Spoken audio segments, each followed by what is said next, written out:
नमस्कार। तो आज डीएनडी के इस विशेष एपिसोड में हम आज बात करने वाले हैं एक ऐसी महान और अद्भुत अनुपम शख्सियत से जिन्होंने अपना संपूर्ण जीवन एक किशोरावस्था से जब वो युवावस्था में प्रवेश करने वाले थे उस समय राष्ट्र के प्रति उनकी ऐसी एक धारणा बनी, एक राष्ट्र जीवन के प्रति या धर्म के उत्थान के लिए या पुनर्जागरण के लिए उनकी एक ऐसी संकल्पना बनी और वो अपना पूरा जीवन राष्ट्र के प्रति समर्पित करते हुए जैसे ही युवावस्था में प्रवेश करने लगे वैसे ही वो राष्ट्र के प्रति अपना संपूर्ण जीवन देते हुए राष्ट्रीय स्वयंसेवक संघ में प्रवेश किया और अब संपूर्ण जीवन उनका राष्ट्रीय स्वयंसेवक संघ में या उसके अनेक विभिन्न प्रकल्पों में धर्म और समाज के लिए समर्पित रहा। और आज उनका एक संपूर्ण जीवन की एक लंबी यात्रा है। इस यात्रा से हम काफ़ी कुछ जानेंगे आदरणीय रेवाराम जी भाई साहब से, जिन्होंने मध्य प्रदेश के विभिन्न क्षेत्रों में, छत्तीसगढ़ के विभिन्न क्षेत्रों में जनजातीय बहुल और एक सुदूर प्रांत अंचल में जहाँ पे लोग यदा कदा ही पहुँच पाते हैं या शासन की प्रणाली यदा कदा पहुँच पाती है, तो ऐसी एक शख्सियत से मिलने का आज मौका मिला और हम उनके पूरे जीवन से कुछ न कुछ हम और हमारे जो व्यूअर्स हैं, हमारे जो श्रोतागण दर्शक हैं, वो काफ़ी कुछ सीखेंगे। इसके साथ में अभिनंदन करता हूँ माननीय रेवाराम जी भाई साहब का, और हम इस विचार विमर्श के क्रम को आगे बढ़ाते हुए सबसे पहले तो हम स्वागत करते हैं रेवाराम जी भाई साहब का। और आपको कैसा अनुभव हो रहा है? अपने जीवन के बारे में हम बात करेंगे, आपके जीवन से काफ़ी कुछ सीखेंगे। तो इस तारतम्य में हम लोग कुछ प्रश्न से मैं आपके शुरू करता हूँ। तो पहला प्रश्न मेरा ये होगा कि आपकी पारिवारिक पृष्ठभूमि क्या थी? कहाँ से अपने जीवन की, जैसे हम बोलते हैं, शुरुआत करते हैं, तो पारिवारिक पृष्ठभूमि के बारे में कुछ बताने की आप कृपा करें। जय इंदल भगवान की। एक सामान्य साधारण कृषक परिवार में मेरा जन्म हुआ। हम 4 भाई और एक बहन है। पिताजी के पालन पोषण उनके बड़े भाई ने किया, क्योंकि जन्म के कुछ समय बाद ही उनके माता पिता स्वर्ग सिधार गए थे। संघर्षमय जीवन के साथ हमारा जीवन प्रारंभ हुआ, क्योंकि पिताजी के संस्कार, माताजी के संस्कार और जीवन मूल्य हमारे हमको धीरे धीरे आगे बढ़ाते चले गए। ग्रामीण अंचल में रहने के कारण शिक्षा दीक्षा प्राप्त करी ग्रामीण क्षेत्र में ही, और उसके कारण ध्यान में आया कि पिताजी के संस्कार सामाजिक जीवन के काम करने में अग्रणी थे, और हमें भी लगा कि कुछ न कुछ करना चाहिए। तो देख करके कुछ सीखना प्रारंभ किया, और उसके कारण धीरे धीरे आगे बढ़ते चले गए। और ऐसा लगा कि घर में धार्मिकता और संस्कार और राष्ट्रीयता के संस्कार पहले से विद्यमान थे, और वो मन पर अमिट छाप उन्होंने छोड़ी हमारे। और हमारे बड़े भाई डॉक्टर भागीरथ कुमरावत जो उच्च शिक्षा के लिए उज्जैन गए थे, तो उन्होंने उच्च शिक्षा प्राप्त की, वहाँ संघ से भी जुड़े, और धीरे धीरे वो संघ हमारे परिवार में धीरे धीरे आया।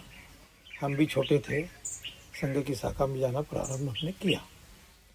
ऐसा मन पर थोड़ा परिवार के संस्कार, धार्मिकता और राष्ट्रीयता हमको आगे बढ़ाती हुई निरंतर चलती रही।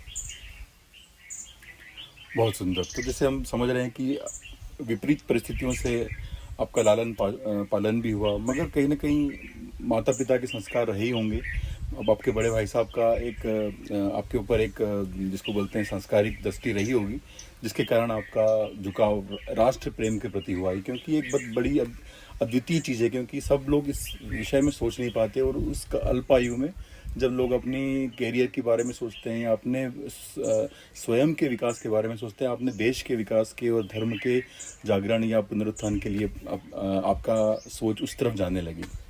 तो अपन इस आगे की बात करने शुरू करते हैं। तो अब जैसे अब आपने कुछ बताया कि आपका राष्ट्रीय स्वयंसेवक संघ से परिचय शाखा में जाने से शुरू हुआ, तो इसके बारे में कुछ और विस्तार से यदि आप बताना चाहें कि स्वयंसेवक राष्ट्रीय स्वयंसेवक संघ के किन विचारों ने आपके मन को छुआ, या किन किन विचारों ने आपको इतना उद्वेलित कर दिया कि नहीं, मैं मेरे स्वयं के सोचने के बजाय मैं राष्ट्र के प्रति सोचना शुरू करूँ। तो ऐसे राष्ट्रीय सेवक संघ के किन विचारों ने, किन ध्येय वाक्यों ने आपको प्रभावित किया और इस ओर आपको आपके जीवन को मोड़ दिया? 77 के बाद हमारे गांव में शाखा प्रारंभ हुई। उसके पूर्व में भी शाखा थी। गांव के बाहर खरगोन से एक कार्यकर्ता आता था, खेल खिलाता था। खेल के माध्यम से हम भी धीरे धीरे वहाँ खेलने चले गए। न संघ मालूम था, न कोई विचार मालूम था। तो धीरे धीरे हम उसमें बढ़ते हुए चले गए। ध्यान में आया कि वहाँ कथा, कहानी, गीत, चर्चा, ऐसे विषयों की वहाँ होती रहती थी। प्रार्थना, जो भी मन बालपन था, बच्चों के साथ खेलना कूदना था, इसलिए वो सब चीज़ें अपने आप में धीरे धीरे गौण होती गई। और ये जो छोटे छोटे वहाँ पर कार्यक्रम होते थे, उसके संस्कार मन पे पड़ते चले गए। परिवार में पहले से ही धार्मिकता थी, पहले से ही राष्ट्रीयता थी, पहले से ही सामाजिक संस्कार थे। और उसके कारण ये भी जो संस्कार शाखा में हमको थोड़े थोड़े जो मिलते चले गए, उसका कारण ये हुआ कि हमने डॉक्टर साहब और गुरु जी का जीवन परिचय पढ़ने में आया। डॉक्टर साहब का जब जीवन पूरा पढ़ा तो उन्होंने अपनी शिक्षा दीक्षा, डॉक्टर साहब ने डॉक्टर बनने के बाद भी सामाजिक और राष्ट्रीय कार्य अपने जीवन में अपनाया। तो पुस्तक हमको मन को प्रेरित कर गई, उनके विचार प्रेरित कर गए कि देश के लिए भी कुछ जीने के लिए लोग तत्पर हैं और ऐसा काम करते हैं। उस समय डॉक्टर साहब की उच्च शिक्षा मेडिकल की प्राप्त हुई थी और ध्यान में आया कि इतनी उच्च शिक्षा प्राप्त करने के बाद भी अच्छा पैसा, अच्छी जीवन शैली जी सकते थे। जो भी उन्होंने इस कार्य को अपनाया और विपरीत परिस्थितियों में उन्होंने काम को स्थापित किया और वो संस्कार हमारे गांव तक पहुँचे शाखा के माध्यम से। और उनका जीवन पढ़ने के बाद में लगा कि अपन ने कोई कुछ काम समाज के लिए भी करना चाहिए, देश के लिए भी करना चाहिए, राष्ट्र के लिए भी करना चाहिए, धर्म के लिए भी करना चाहिए। ऐसा मन में विचार आया। धीरे धीरे प्रशिक्षण उसमें हुआ। तो मेरा प्राथमिक वर्ग पहली बार बड़वानी में 7 दिन का हुआ। बड़ी कठिनाई से मैं वहाँ गया। तो माननीय सोलापुरकर दी प्रकाश जी सोलापुरकर थे।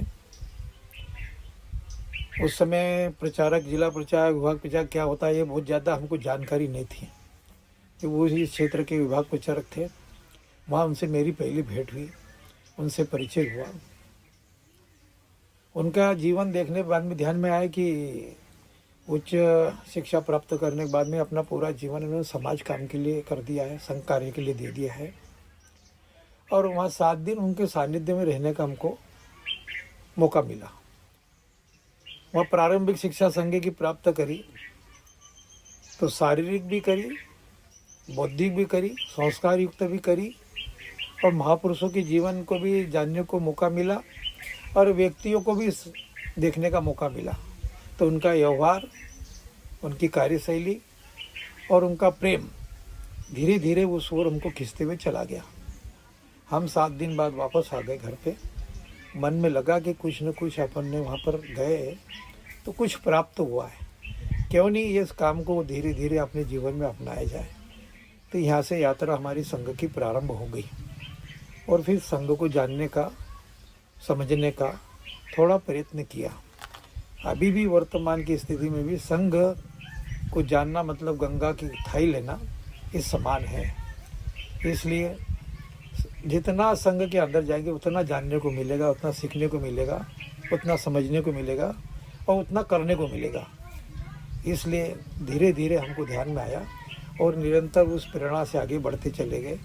और आज की इस स्थिति में किस मुकाम पे आ गए ये हमें भी समझ में नहीं आ रहा है कि हमको कौन ले आया है। तो कोई न कोई ऐसा विचार है, कोई न कोई ऐसी शक्ति है, कोई न कोई ऐसी प्रेरणा है कि जो हमको निरंतर पीछे से धकाती रही, जो आभास नहीं हुआ, अनुभव भी नहीं हुआ, जो भी प्रेरणा कुछ न कुछ ईश्वरी थी या जिसको कहे किसी के संस्कार थे या किसी महापुरुष के जीवन शैली थी, जीवन समर्पण जीवन था, इसको हमको धीरे धीरे वो आगे धकाते रहे और हम धकलते हुए इस मुकाम पे पहुंच गए कि आज समाज में जो काम अच्छे हो रहे हैं उसको करने के लिए मन प्रेरित होता है, उज्ज्वलित होता है, उत्कृष्ट होता है। अच्छे काम को करना समाज में ये मन की इच्छा प्रबल होती चली जा रही है। बिल्कुल। और जैसे हम आज की स्थिति से पुरानी स्थिति को देखें तो 80-90 का दशक जो था वो हिंदुत्व या राष्ट्रीयत्व की बात करने वालों के लिए या यहाँ तक बोलें कि जय श्री राम बोलना भी एक बड़ी कठिन स्थिति बन जाती थी। तो ऐसी प्रतिकूलताओं में आपने अपने जीवन को जो मोड़ा, उसमें किसी विशेष व्यक्ति का भी कुछ विशेष प्रोत्साहन था या जिसके जैसे आपने बोला कि आदरणीय गोलवलकर जी, गुरु जी का आपके उनकी जीवनी का आपके ऊपर बड़ा प्रभाव पड़ा, तो ऐसे जो उस वक्त जीवन सामने कोई किसी व्यक्ति ने कोई विशेष प्रोत्साहन दिया हो या विशेष प्रेरणा दी हो आपको इस जीवन में उतरने के लिए? प्रचारक के नाते सबसे पहले मैंने प्रचारक देखा था प्रकाश जी सोलापुरकर, अन्ना जी मुकादम, बाल मुकुंद जी झा, परमानंद जी मनोहर। इनको प्रत्यक्ष देखने का मेरे को लाभ अपना अनुभव आया। ये सब लोग ऐसे थे कि जिन्होंने अपना जीवन संघ को समर्पित किया था। और आपने कहा कि विपरीत परिस्थितियों में उस समय आपने अपने इस रास्ते को क्यों चुना, तो शायद मुझे लगता है कि हमारी पीढ़ियों ने भी संघर्ष जीवन में किया होगा, सामाजिक भी किया होगा, आर्थिक भी किया होगा और धार्मिकता का भी संघर्ष किया होगा। और इसलिए संघर्ष की प्रवृत्ति तो मेरे को परिवार से ही मिली है और इसलिए छोटा था तभी से संघर्ष प्रारंभ कर दिया था। छोटा होने के कारण खेत बाड़ी में जाना, गौ को खेत में घुमाने ले जाना, खेती में पानी चलाना, सब्जी उगाना, ये काम भी मैंने सब किए हैं। तो संघर्ष पहले से ही रहा है। और जब इस कार्य में मैं आया तो यहाँ भी देखा कि धार्मिक विरोध भी था, सामाजिक विरोध भी था, वैचारिक विरोध भी था, कार्य करने के लिए लोगों का भी विरोध था, विरोधियों का भी विरोध था, संसाधनों का भी विरोध था, आवागमन का भी विरोध था।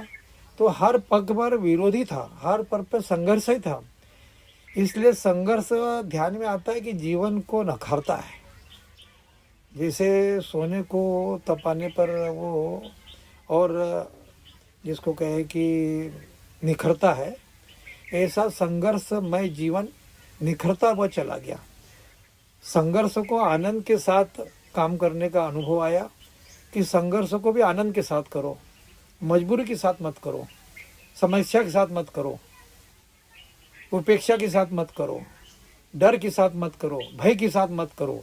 तो आनंद को, उस संघर्ष को हमने आनंदमय जीवन में डाल लिया। और संघर्ष कब टल गया और कब हमसे जीवन से निकल गया ये हमको भी ध्यान में नहीं आया, क्योंकि संघर्ष को कभी संघर्ष माना नहीं और उसको भी जीवन में भगवान का वरदान माना।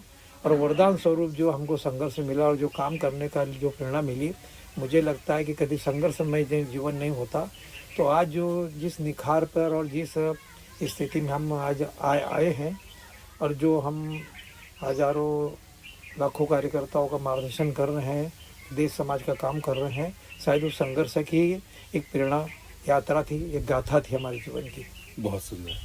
तो जैसे हम जान पाए कि संघर्ष के बाद ही उसका उत्कर्ष है, तो अब देखें कि अब एक युवा पीढ़ी के लिए यहाँ बहुत बड़ा संदेश जाता है।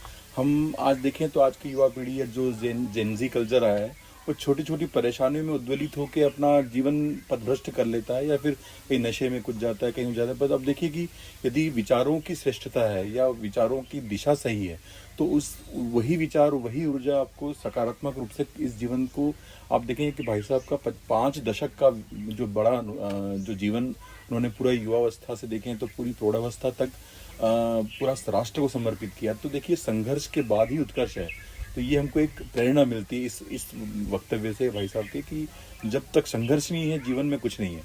तो इस कार्य में हम आगे बढ़ने की बात करते हैं। तो आप जैसे 5 दशक के लगभग आपने पूरा संघ को अपने समर्पित किया, राष्ट्र को समर्पित किए सीधे बोलें तो इसमें आपको कैसे कैसे क्या क्या दायित्व मिले, क्या क्या प्रकल्प मिले, या क्या क्या आपकी और उन दायित्वों को निभाने के बाद में, निर्वहन करने के बाद में आपके क्या अनुभव और अनुभूतियाँ हुई?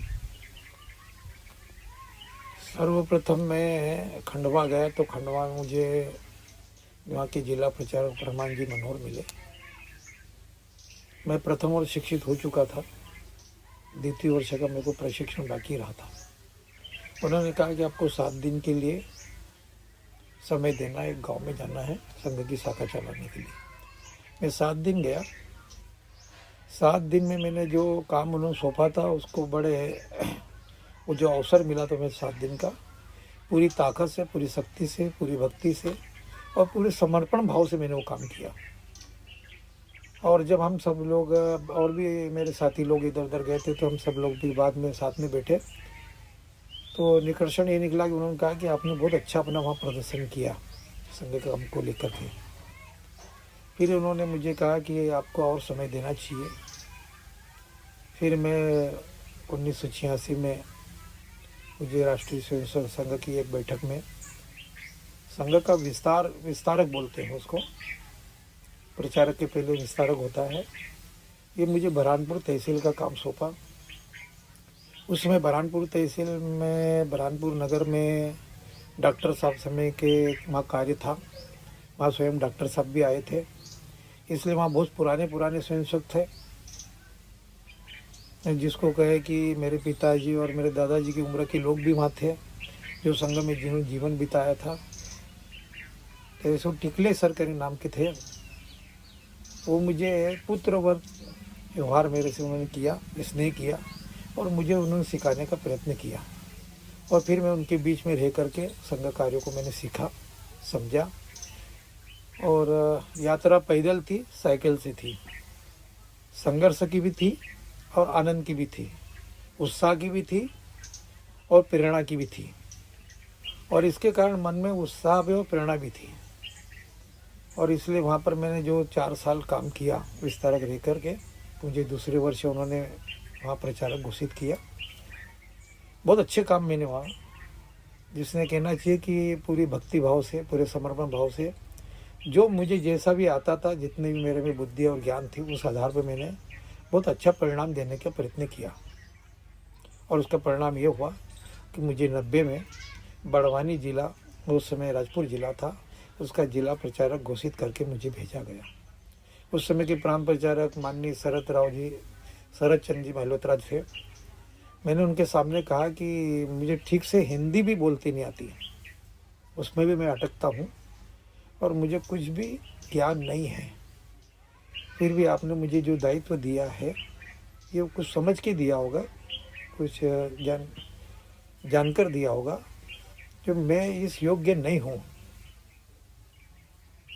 तो वो बोले कुछ नहीं, मुस्कुरा दिए।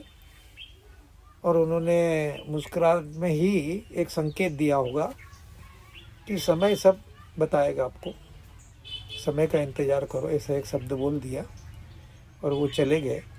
वो 2-3 साल बाद आए, 92 में उनका स्वर्गवास हो गया, उसके पहले एक बार मिले और उनका आप कैसा लग रहा आपको।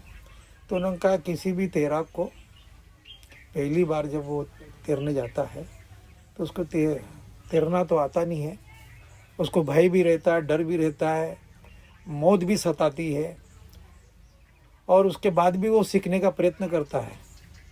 तो वैसे ही संघ गंगा है, इसके अंदर जाएंगे आप तो डर भी रहेगा, भय भी रहेगा, सीखने की ललक भी रहेगी, प्रेरणा भी रहेगी, समर्पण भी रहेगा। पग पग पर कठिनाइयाँ भी आएगी, चुनौतियाँ भी आएगी। तो ये सब आने के बाद भी मैंने इस मन को डोलने नहीं दिया, डिगने नहीं दिया, और मैं करता रहा काम। और मैं इस ज़िले में जब आया तो यहाँ ग्रामीण जनजाति समाज बड़ी मात्रा में रहता है, कुछ ग्रामीण क्षेत्र भी है, कुछ नगरीय क्षेत्र भी है, और मैंने काम करने का प्रयत्न किया। तो मुझे तो ये लगता है कि मैं सफल हुआ कि नहीं हुआ, जो मेरा जिन्होंने भी विश्लेषण किया होगा, शायद मैं सफल उसमें अवश्य हुआ होगा।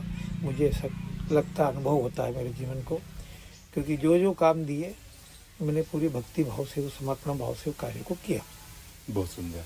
तो अब देखें कि आपका बुरहानपुर और बड़वानी से प्रचारक के रूप में आपका जीवन संघ का शुरू हुआ, तो इसके बाद में आपका और वो तब से ही मेरा व्यक्तिगत रूप से भी परिचय हुआ आपका। तो एक चीज़ मैंने हमेशा जिसको बोलते हैं कि ऑब्जर्वेशन मेरा रहा कि जैसे हम बात करते हैं कि आज की जनरेशन जो है छोटी छोटी बातों में बड़ी परेशान हो जाती है, या आप देखेंगे तो कहीं डिप्रेशन की बातें आने लगती है, कुछ होती है। पर मैं 90 के दशक से आज तक लगभग अपन बात करें तो लगभग 35 वर्षों से व्यक्तिगत रूप से आपसे जुड़ा हूँ। तो मैंने कभी आपके अंदर उस ऊर्जा में कमी नहीं देखी और उत्तरोत्तर ऊर्जा बढ़ती हुई देखी। जब भी आप जहाँ जहाँ भी क्षेत्रों में रहे, तो जो ये सकारात्मक ऊर्जा कहीं ना कहीं आध्यात्मिक ऊर्जा भी है, या कहीं ना कहीं समाज की ऊर्जा भी है, क्योंकि आपका पूरा जीवन समाज में जा रहा है, तो समाज अपनी पूरी ऊर्जाओं को एकत्रित करके आपको देता है। तो आप इस ऊर्जा का स्रोत किसको मानते हैं, जो आपकी ऊर्जा उत्तरोत्तर बढ़ती रही और कायम रही? कभी भी आपको बड़े बड़े कार्यक्रमों में कहीं विकट स्थितियां भी मिली, प्रतिकूल परिस्थितियां भी मिली, कई बार संसाधनों की कमी भी, जैसे आपने कहा भी, और हम सब देखते ही रहे कि 80-90 का दशक संसाधनों की कोई इसको बोलते हैं कोई सुलभ संसाधन उपलब्ध नहीं थे। तो उस स्थिति में आपकी ऊर्जा का क्या स्रोत रहा और आप कैसे उन सब परिस्थितियों का सामना करते रहे? उसका क्या स्रोत रहा आपके नजरिए से? प्रारंभ में बताया था कि मेरा परिवार संघर्षमय परिवार था। जो भी सकारात्मक विचार वहीं से मुझे मिला कि हर कार्य को सकारात्मक सोच समझो, सकारात्मक दृष्टि से देखो। तो कठिनाई को भी सकारात्मक देखता हूँ, तो अनुकूलता को भी सकारात्मक देखता हूँ, तो सफलता को भी सकारात्मक देखता हूँ, संकट को भी सकारात्मक देखता हूँ। तो अभी मुझे पिछले जन्माष्टमी पर जिस परिसर में हम बैठे हैं, मुझे एक सुबह 7 बजे के आसपास एक सर्प डंक लग गया था। मैंने बहुत लोगों को बताया नहीं है। जब भी जिनको ये मालूम पड़ा तो उन्होंने फ़ोन किया कि आपको ऐसा हो गया। मैंने कहा कि ईश्वर की इच्छा है, उसका मिलन हुआ होगा, वो मिल के चला गया, अपना काम उसने कर दिया, मेरा काम मैंने करा। तो उन्होंने मुझे कहा कि आपका इस कठिनाई में, इस मौत की घड़ी में भी आप सकारात्मक सोचते हैं। तो ये सकारात्मक सोच यदि जीवन में है तो ये प्रेरणा भी देता है, ये उत्साह भी देता है, वर्धन करता है, और नई नई चीज़ें सीखने के लिए भी उत्कृष्ट करता है। तो मुझे लगता है कि व्यक्ति के मन में सकारात्मक विचार, किसी भी दृष्टि से किसी भी विषय को सकारात्मक कैसे सोचना, ये मनोवृत्ति है, ये संस्कार है, ये कहे कि उसकी धार्मिकता है, सिद्धांत है। रामायण हमारा जो हम पढ़ते हैं, ग्रंथ पढ़ते हैं, तो मैं मेरे बाल जीवन में हमारे गांव में रामायण का पाठ होता था, जिसको सावन का पाठ बोलते थे। तो मैं भी वर्षों तक छठी से लगाकर, तो जब तक रहा, तब हर महीने वहाँ पर मैं साल में एक बार रामायण का पाठ पढ़ने जाता था। तो रामायण पढ़ना अर्थ तो पढ़ते नहीं थे, तो कुछ न कुछ चीज़ें उसमें समझ में आती थी। तो धार्मिकता की छाप हो, संस्कारों की छाप हो, समन्वय हो, समझदारी हो, सकारात्मक विचार हो, ये जब धीरे धीरे आगे बढ़ते चले गए। तो एक चीज़ नहीं प्रेरणा की रही, प्रेरणा की सब छोटी मोटी चीज़ें मिल करके एक बड़ा पुंज बन गया, और वो हमको आगे बढ़ाता चला गया। कि उसमें सबसे प्रमुख रूप था सकारात्मक विचार, सकारात्मक सोच, सकारात्मक कार्य, सकारात्मक सेवा, सकारात्मक समर्पण, ये सब चीज़ें उससे मिली हुई थी। और उसी के कारण आज तक मैं इस विचार से न डिगा, न विचलित हुआ, न परेशान हुआ, न किसी कारण से इसमें कोई विघ्न बाधा आई, और न कोई बाधा आने का प्रयत्न किया। अनेक कठिनाइयाँ आई, जो कठिनाइयों को बड़े आनंद के साथ में, बड़े अपने जो सकारात्मक विचार के साथ में, बड़े उत्साह के साथ में, थोड़ा भी मन को मटमेला न होने दिया और न कठिनाइयों से भरने दिया। जो कठिनाइयाँ अनेक प्रकार की आई, अच्छे बड़े संघर्ष भी आए, उन संघर्षों को भी कैसा निपटना। मन में एक बात ये पक्की है कि किसी भी काम को करते समय उसको गहराई तक जाता था और गहराई तक काम करता था। एक उदाहरण मैं बताता हूँ। मेरी आयु संघ की भी बहुत छोटी थी, प्रचारक आयु भी बहुत छोटी थी। मैं जब तहसील प्रचारक बुरहानपुर में था, उस समय 1987 में पंजाब में एक स्थान था, वहाँ पर साका के ऊपर सुबह सुबह आतंकवादी को हमला हुआ और उसमें 9 या 11 स्वयंसेवकों का बलिदान हो गया। बड़ा विपरीत परिस्थिति उस समय थी पंजाब में। जो भी मैं भी शुरुआत था मेरा भी जीवन संघ का, उसका एक अभियान है, जनसंपर्क अभियान, देश भर में जागरण करने का। मैं तहसील प्रचारक था, उसी समय रामायण की सीरियल भी बनी थी, उसका भी प्रसार प्रारंभ ही होने वाला था, प्रारंभ हो गया था, एक आधी सीरियल उसकी चालू हो गई थी। और मैं बुरहानपुर में था तो अभियान आया, तो अभियान के पत्रक आए। तो मैं एक दिन कार्यालय में रात में सोच के करा कि अभियान का कोई ना कोई वातावरण बनना चाहिए। जो भी मेरी आयु भी कम थी, मेरी साधना भी कम थी, और जिसको कहे कि वजन भी कम था। और उसके कारण वहाँ जो स्वयंसेवक थे, वहाँ पर जो कार्यकर्ता थे, वो सब मेरे से बड़े थे, सब का जीवन आयु भी बड़ी थी, संघ आयु भी बड़ी थी। और उसके कारण हमारे वहाँ के उस समय के अरविंद मुजुमदार जी एक जिले के संघ चालक थे। मैं उनके पास गया, उनके घर मैंने भोजन किया और मेरी बात को उनको मैंने रखा। तो उन्होंने कहा आपके मन में बहुत अच्छा विचार आया है, आप ये बैठक में रखिए।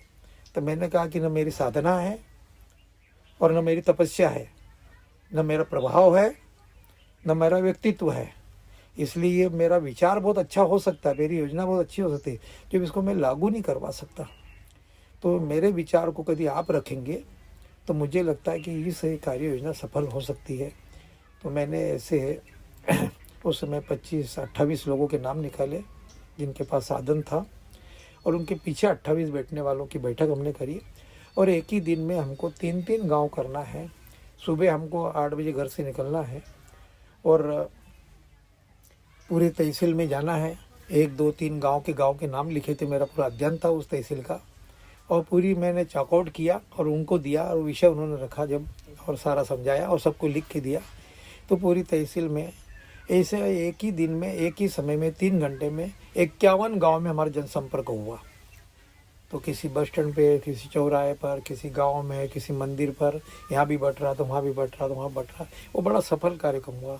तो उस समय के हमारे प्रांत प्रचारक शरद जी मल्होत्रा जी थे, उन्होंने पूछा, ये सब उनको मालूम पड़ा। तो उन्होंने अरविंद जी से पूछा कि योजना किसकी थी ये?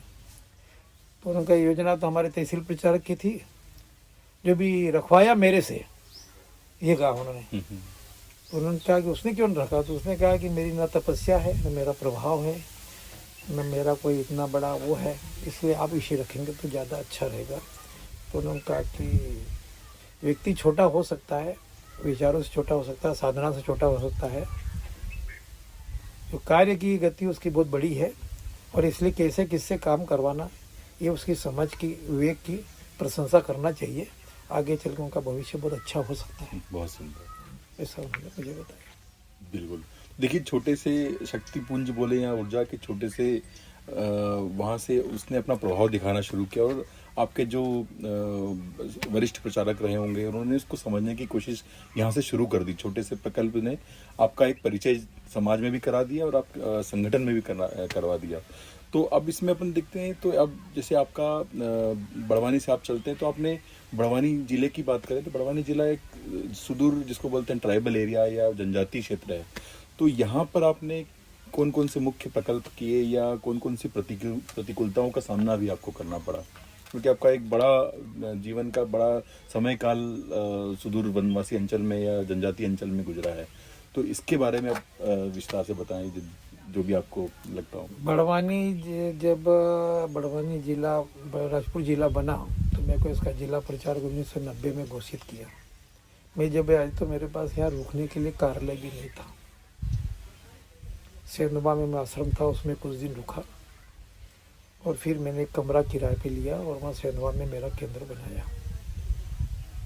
तो वनवासी कल्याण परिषद, हाँ, फिर वहाँ केंद्र बनाया। फिर मुझे ध्यान में आया कि यहाँ पर ट्रांसपोर्ट और परिवहन की व्यवस्था नगण्य है। कुछ ही रूट ऐसे है कि जहाँ जाती गाड़ी, और हमको गांव तक जाना है, हमको जनजाति के गांव तक जाना है, हमको अंदर तक जाना है। तो 1991 में मैंने एक बड़ा शिविर किया, और शिविर में कुछ धन संग्रह हुआ, उसमें कुछ धनराशि बच गई। उस धनराशि बचने के बाद मैंने ऊपर से अनुमति ली कि कुछ गाड़ी खरीद सकते हैं मोटरसाइकिल। तो पहली बार हमने बजाज की गाड़ी खरीदी 1991 में, और उस वाहन से हमने घूमना प्रारंभ किया। ध्यान में आया कि संघ का काम जनजाति क्षेत्र में शायद नहीं के बराबर है, और इसके पहले भी कुछ लोग जनजाति क्षेत्र में काम करते ही थे, और जितना विस्तार होना चाहिए और जितनी जानकारी चाहिए उतना नहीं था। तो मुझे एक साल भर में ये बात समझ में आ गई, और फिर मैंने ये तय किया कि जनजाति क्षेत्रों में रात को गांव में रात रुकना, नगरी केंद्रों पे रात नहीं रुकना। ये मैंने प्रारंभ 2-3 साल लगातार चलाया। उसके कारण मेरे गांव वालों से संबंध बनते गए। गांव को समझा, गांव के लोगों को समझा, जनजाति के लोगों को समझा। तो उनको मेरा बनाने की अपेक्षा मैं उनका बनता चला गया। उनके जैसे कैसे रहना, उनकी खान पान की शैली क्या है, वो कैसे अपन उनके साथ एडजस्ट होना, उनके बिस्तर पर अपन कैसे विश्राम कर लेना। नहीं तो मन में बड़ा वो रहता है कि हम जहाँ से आए हैं, जिस क्षेत्र से आए हैं, तो उनको अपना जैसा बनाने का प्रयत्न करते हैं। तो जब उनको अपना जैसा बनाने का प्रयत्न करते हैं तो बहुत कठिन होता है। तो मुझे ध्यान में आया कि उनको अपने जैसा बनाएंगे तो वो जैसा ज़िंदगी भर नहीं बन पाएंगे, और उनको उनके जैसा अपन को बनना है, कुछ बातें समझना है, तो अपन तुरंत अपने आप को बदल लेंगे तो उनके जैसा बन जाएंगे। तो मुझे ये बात ध्यान में आ गई, बहुत बारीक बात थी। तो उनके जैसे मैंने बनना प्रारंभ किया। तो इस ज़िले के 700 गांव लगभग है, और 600 गांव में मेरा परिचय था। स्वदेशी का आंदोलन आया था, उस आंदोलन को हमने 550 गांव में चलाया। हमारी गाड़ी थी, एक गाड़ी किराए पे खरीदी हमने। उस समय वो महिंद्रा की गाड़ी थी, नई नई गाड़ी निकली थी। आरटीओ ने हमको रोक लिया, हम अभियान चला रहे थे। उन्होंने पूछा कहाँ गए थे, हमने कहा स्वदेशी आंदोलन चला रहे हैं, ऐसा चला रहे हैं। उन्होंने पूछा, सारी जानकारी दी। उन्होंने कहा बहुत अच्छा काम कर रहे हैं, बहुत प्रेरणा की बात है, आप देश में स्वदेशी का जागरण कर रहे हैं। तो इस जनजातीय क्षेत्र में हमने चलाया। फिर ध्यान में आया कि 1990 में, मैं 91-92 में मैं जब पानसेमल गया तो एक बार गणपति उत्सव के समय वहाँ था। तो जनजाति बंधु गांव से आए, और वो जो नगरी केंद्रों की होटलें थी, दुकानें थी, उनके होटलें थे, उन पे खड़े होकर के ऐसे झाँक झाँक के देख रहे थे। उनको न कोई पानी का पूछ रहा था, न कोई उनको पूछ रहा था। ये गणपति उत्सव जो नगर के लोग निकालते थे न, उसमें वो सम्मिलित होते थे। तो बाद में मुझे ध्यान में आ गया, मैंने कहा कुछ न कुछ इसका विकल्प सोचना चाहिए। मेरे दिमाग में विचार चलने लग गया। मैंने वहाँ के कार्यकर्ताओं से कहा, मैंने कहा ये ठीक नहीं है। हम सब हिंदू हैं, इस भाव को लेकर के हम समाज में निकले हैं। सबका भगवान गणपति है।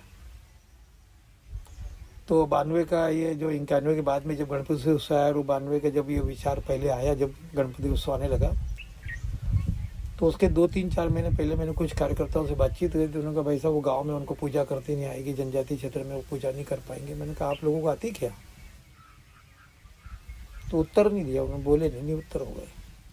मैंने कहा उनको भी आती है, तो उनको उनके हिसाब से आती है। वो उत्कृष्ट है, वो सिद्ध है, वो धार्मिक है, और उनके विचारों में ये है जिसको कह कि प्रमाणिक भी है। और हमने पहली बार एक कार्यकर्ता को कहा कि हमको 50 गणपति देना है। तो उन्होंने कहा क्या करोगे भाई साहब? मैंने कहा आपका ये विषय नहीं कि हम क्या करेंगे, आपका विषय इतना है कि आप हमको दे सकते हैं। तो उन्होंने कहा दे सकते हैं, इतनी तारीख तक हमको दीजिए। तो रज्जू पटेल करके राजेंद्र अग्रवाल नाम का व्यक्ति था वहाँ पानसेमल में, थोड़ा व्यवसाय से संपन्न था। उसने हमको 50 गणपति दिए, उसने पूजा करी, और दोनों पति पत्नी ने हमको ये गणपति सुपुर्द करे। हमने गांव के लोगों को जब गणपति स्थापना होती है उसके 3-4 दिन पहले बुलाए। प्रत्येक गांव के 10, 12, 15, 20 लोग ऐसे आए, और गणपति जी भगवान को माथे पे ले गए, और एक पत्रक छपवा लिया था। उसमें गणपति बाबा की जय जयकार, ऐसे 4-6 नारे लगा उसमें लिख दिए थे और एक आरती लिख दी थी और आरती की भी पूरी आरती में थी और उनको कहा कि भगवान को कंकु चावल चढ़ाना है, नारे बोलना, आरती करना, प्रसाद बांटना, इतना काम करना है। पहली बार वो पांसेमल क्षेत्र में जब गणपति बैठे और फिर हमने जब समापन का एक दिन पहले सोचा कि आज 14 से इसको समापन करना है, तो प्रत्येक गांव से उस समय साधन नहीं थे हमारे पास, तो गाड़ी बैल से लाना, तो एक एक गाँव से 5-5, 7-7, 10-10 गाड़ियाँ ऐसी आई। कोई 15 किलोमीटर दूर से आई, कोई 8 किलोमीटर दूर से आई, कोई 10 किलोमीटर दूर से आई, कोई 12 किलोमीटर दूर से आई, कोई 14 किलोमीटर दूर से आई, ऐसी आई। तो मैंने वहाँ के हमारे 2-3-4-10 कार्यकर्ता संघ के थे, उनको कहा, मैंने कहा ये लोग गाँव से आएंगे, इनको भोजन प्रसादी व्यवस्था कुछ करना है। तो उन्होंने कहा भाई साहब भोजन तो करा नहीं सकते, तो मैंने कहा प्रसादी भी ऐसी कराओ कि भोजन जैसी हो जाए। तो हमारे कैलाश जी शर्मा थे, उन्होंने कहा कि अपन ऐसा करते, गेहूँ इकट्ठा कर लेते 2 कुंटल और उसके दलिया पिसवा लेते और मीठे गुड़ में बनवा लेते हैं, तो पर्याप्त दलिया खिलाएंगे मीठी, तो भोजन भी हो जाएगा और प्रसादी भी हो जाएगी। किसी को कम भी मिलेगा तब भी चल जाएगा, किसी को अधिक मिल गया तब भी चल जाएगा। तो वो हमारा पहला प्रयोग रहा। और गांव में हमने जब वो पांसेमल में जब गाड़ी आना चालू हुई, तो पुराना अभी एक थाना जो है, अभी नया थाना बन गया अलग जगह, जो पुराना थाना पांसेमल के इधर जलगौन रोड पे है, इसके आगे हमने एकत्रित किया। वहाँ कम से कम उस समय 100-125 के आसपास गाड़ी बैल आए होंगे और एक 4-1 5-1 लोग आ गए उसके साथ में चल कर। तो आपने जिसके कोई परंपरागत वाद्य यंत्र भी वो लाए थे, उनके ढोल धमाके बाँसुरी वो तीर कमान और ये सब लेके आए और पूरे शहर में वो पूरे पांसेमल नगर में ऐसा तूफान मचा 3-4 घंटे कि शहर वालों का शाम को जो गणपति विसर्जन होता था वो शून्य हो गया। देखने वाले तो यही लोग थे। बिल्कुल। तो उनको लगा ध्यान में कि यार ये तो बहुत बड़ा काम हो गया। और वो नदी किनारे गए और राधा कृष्ण मंदिर था, वहाँ पर उनको सबको विसर्जन किया और सबको बिठा करके प्रसादी खिलाई और सब लोग अपने घर गए। दूसरे साल बड़े आनंद से 300-400 गणपति बैठे, फिर धीरे धीरे बढ़ते चले। आज की तारीख में मुझे लगता है कि इस पूरे ज़िले में गणपति उत्सव हमने बिठाए अपने निवाली में कुछ से लोग ऐसे थे कि आप गणपति बिठा रहे हैं तो यहाँ ऐसा हो जाएगा वैसा हो जाएगा, वैचारिक मतभेद थे, उपेक्षा भी थी और जिसको कहे कि संघर्ष भी था, असहयोग भी था। फिर भी अपना काम सकारात्मक सोच के आधार पर अपना चुपचाप सेवा और समर्पण भाव से काम करते रहे। उसका परिणाम ये हुआ कि धीरे धीरे पांसेमल से लगाकर हम बड़वानी अपने निवाली आए, निवाली से सेंधवा गए, सेंधवा से राजपुर आए, राजपुर से इधर सिलावत गए, सिलावत से पाटी गए। तो पूरे जिलों में ये हो गया। मुझे याद है कि ये 92 की बात है। उसके बाद धीरे धीरे बैठाते गए। 2003 या 4 की बात है कि पूर्व सरकारी भैया जी जोशी सिलावत में आए थे, जिसमें 5000 से ऊपर लोग ग्रामीण लोग एकत्रित हुए थे और सिलावत नगर के उस समय की उस बस्ती में भोजन व्यवस्था करी थी। और गणपति उत्सव का विसर्जन कैसा हो, तो एक आध्यात्मिक, एक सामाजिक, एक सामूहिक शक्ति और सामूहिक सबका मन बने, हम सब एक हैं, इस भाव का जागरण के साथ हमने गणपति उत्सव प्रारंभ किया। आज मुझे लगता है कि पूरे ज़िले में 10,000 से लगभग गणपति बैठते हैं। ये हम सबका उस समय का छोटा सा लक्ष्य आज समाज को जोड़ा है, समाज को आध्यात्मिक रूप से जोड़ा है, सामाजिक रूप से जोड़ा है, धार्मिक रूप से जोड़ा है। और जिसको कहे कि समाज को ये लगा कि हमारी शक्ति और हमारी भक्ति ये भी हमारे विकास और उन्नति का माध्यम बन सकती है। बिल्कुल। फिर एक काम और उसमें हमने किया प्रारंभ में, ये काम करने वाले ध्यान में आया कि यहाँ पर स्वास्थ्य की बहुत बड़ी कमी है। आज तो साधन लोगों के पास भी हो गए हैं और सरकार के भी साधन वहाँ तक पहुँच गए जहाँ तक लोग रहते हैं स्वास्थ्य के। जो उस समय के कार्यखंड में न स्वास्थ्य गांव तक था, न जनजाति क्षेत्र तक था और न उनके पास साधन था। तो हमने उस समय निवाली में एक प्रयोग किया और पांसेमल में स्वास्थ्य रक्षक ये नाम दिया और होम्योपैथिक के 28 कंपाउंड दवाइयाँ आती जो उसको उस समय ला करके श्यामदास जगन्नाथ सेठ थे, उनसे हमने आग्रह किया। तो हमको हर साल 1 लाख रुपए की दवाई दिलवाते थे और हमने उसे 56-60 लोगों को तय किया था गांव में 10वीं 12वीं पढ़ने वाले। उनको हमने प्रशिक्षण दिया, एक कागज़ बना के दिया। और 28 कंपाउंड की दवाई का ऐसा है कि वो एक दवाई अनेक बीमारियों में काम आती है, तो उसका एक चार्ट बना दिया था। एक सरदार नाम का एक सरदार सिसोदिया है, वो उस समय 12वीं में पढ़ता था। उसके गांव में एक व्यक्ति को पेट फूलने लग गया। अब इसके पास दो दवाई थी, उसमें लिखा था काली फास को पेट गैस पास नहीं हो, पेट दर्द हो, ये देना है, तो ऐसा। अब ये तो 12वीं पढ़ता था, तो इसके पिताजी ने इन सब उसको ले गए। तो उसके बाद में उसका कुछ इलाज विलाज हुआ नहीं, घर ले आए। डॉक्टर ने कहा कि तो कोई ठीक नहीं होगा, तुम इनको इंदौर ले जाओ। तो उनका पैसा इकट्ठा करके इंदौर ले जाएंगे। इसने कहा कि मेरे पास दवाई है, मैं दे सकता हूँ। इसके पिताजी ने कहा अरे तू डॉक्टर है नहीं, तेरा क्या दवाई आ गई कि मेरे पास दवाई है, ठीक हो जाएंगी ये, तो क्या बात कर रहे हो? तो कहे हाँ, तो मरता क्या नहीं करता, कहावत है ये। बिल्कुल। तो उसके पिताजी गए, उन्होंने कहा कि जिस पास में उनके जो थे रिश्तेदार उसके पास गए। उन्होंने कहा इनके पास दवाई है, दवाई मैं लाया हूँ। वो दवाई दी, काली फास दवाई पेट में गैस साफ करती है। तो उसने कहा, तो मेरे को पूछा, तो मैंने कहा यार 20-20 मिनट की दूरी पे अपने देरी पे देते रहो, 3 बार 4 बार दे दो, दिन में 5 बार। तो उन्होंने दिया, तो गैस पास होना चालू हुई।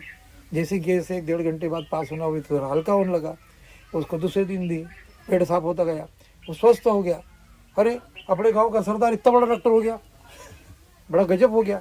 तो हमारी वो समय का 28 कंपाउंड बड़ा प्रसिद्ध हो गया था। धीरे धीरे जैसी जैसी सरकार की व्यवस्थाएं बढ़ती चली गई, तो उसका महत्व घटता चला गया। जो भी आज भी उसकी महत्ता कम नहीं है। आज भी इंदल धाम मटली में हम 28 कंपाउंड होम्योपैथिक की दवाइयाँ, हमने कोरोना काल में ऐसी दवाई का वैक्सीन दवाई बनाई थी कि जो 8 दिन का डोज लेते थे, किसी को भी बीमारी होने का कारण नहीं। इसलिए हमारे इस इंदल धाम के आसपास के एक 10-12 किलोमीटर के एरिया में एक को भी कोरोना से बीमारी नहीं हुई। अन्यथा मेरे को भी नहीं हुई, क्योंकि मैं भी शुगर का मरीज था। हमारे भाई साहब यहाँ आए थे, उनको कोरोना हो गया था। तो किशन दादा को शंका थी, मेरे को शंका थी, बाकी लोगों को शंका हुई कि अपने साथ नाश्ता किया, अपने को हो गया होगा। शायद हमको उस डॉक्टर कुमार साहब ने हमको जो दवाई के वैक्सीन के डिब्बे बना के दिए थे, हमने सब लोगों को बांटे। यहाँ कम से कम 300-400-500 लोगों को दवाई खाना ही है। शायद उसके कारण हमको ये बहुत बड़ा लाभ मिला। बड़ी आश्चर्यजनक और सुखद आश्चर्य है ये कि इतनी विचित्र स्थितियों में भी वैसे एक बड़ा। तीसरा एक काम हमने उसी समय किया 92 के बाद में, कि शिक्षा का अभाव था गांव में, दूर पढ़ने जा नहीं सकते थे बच्चे। गांव में स्कूल थी तो वहाँ भी कोई ठीक से शिक्षा के आधार नाम पर शून्य था।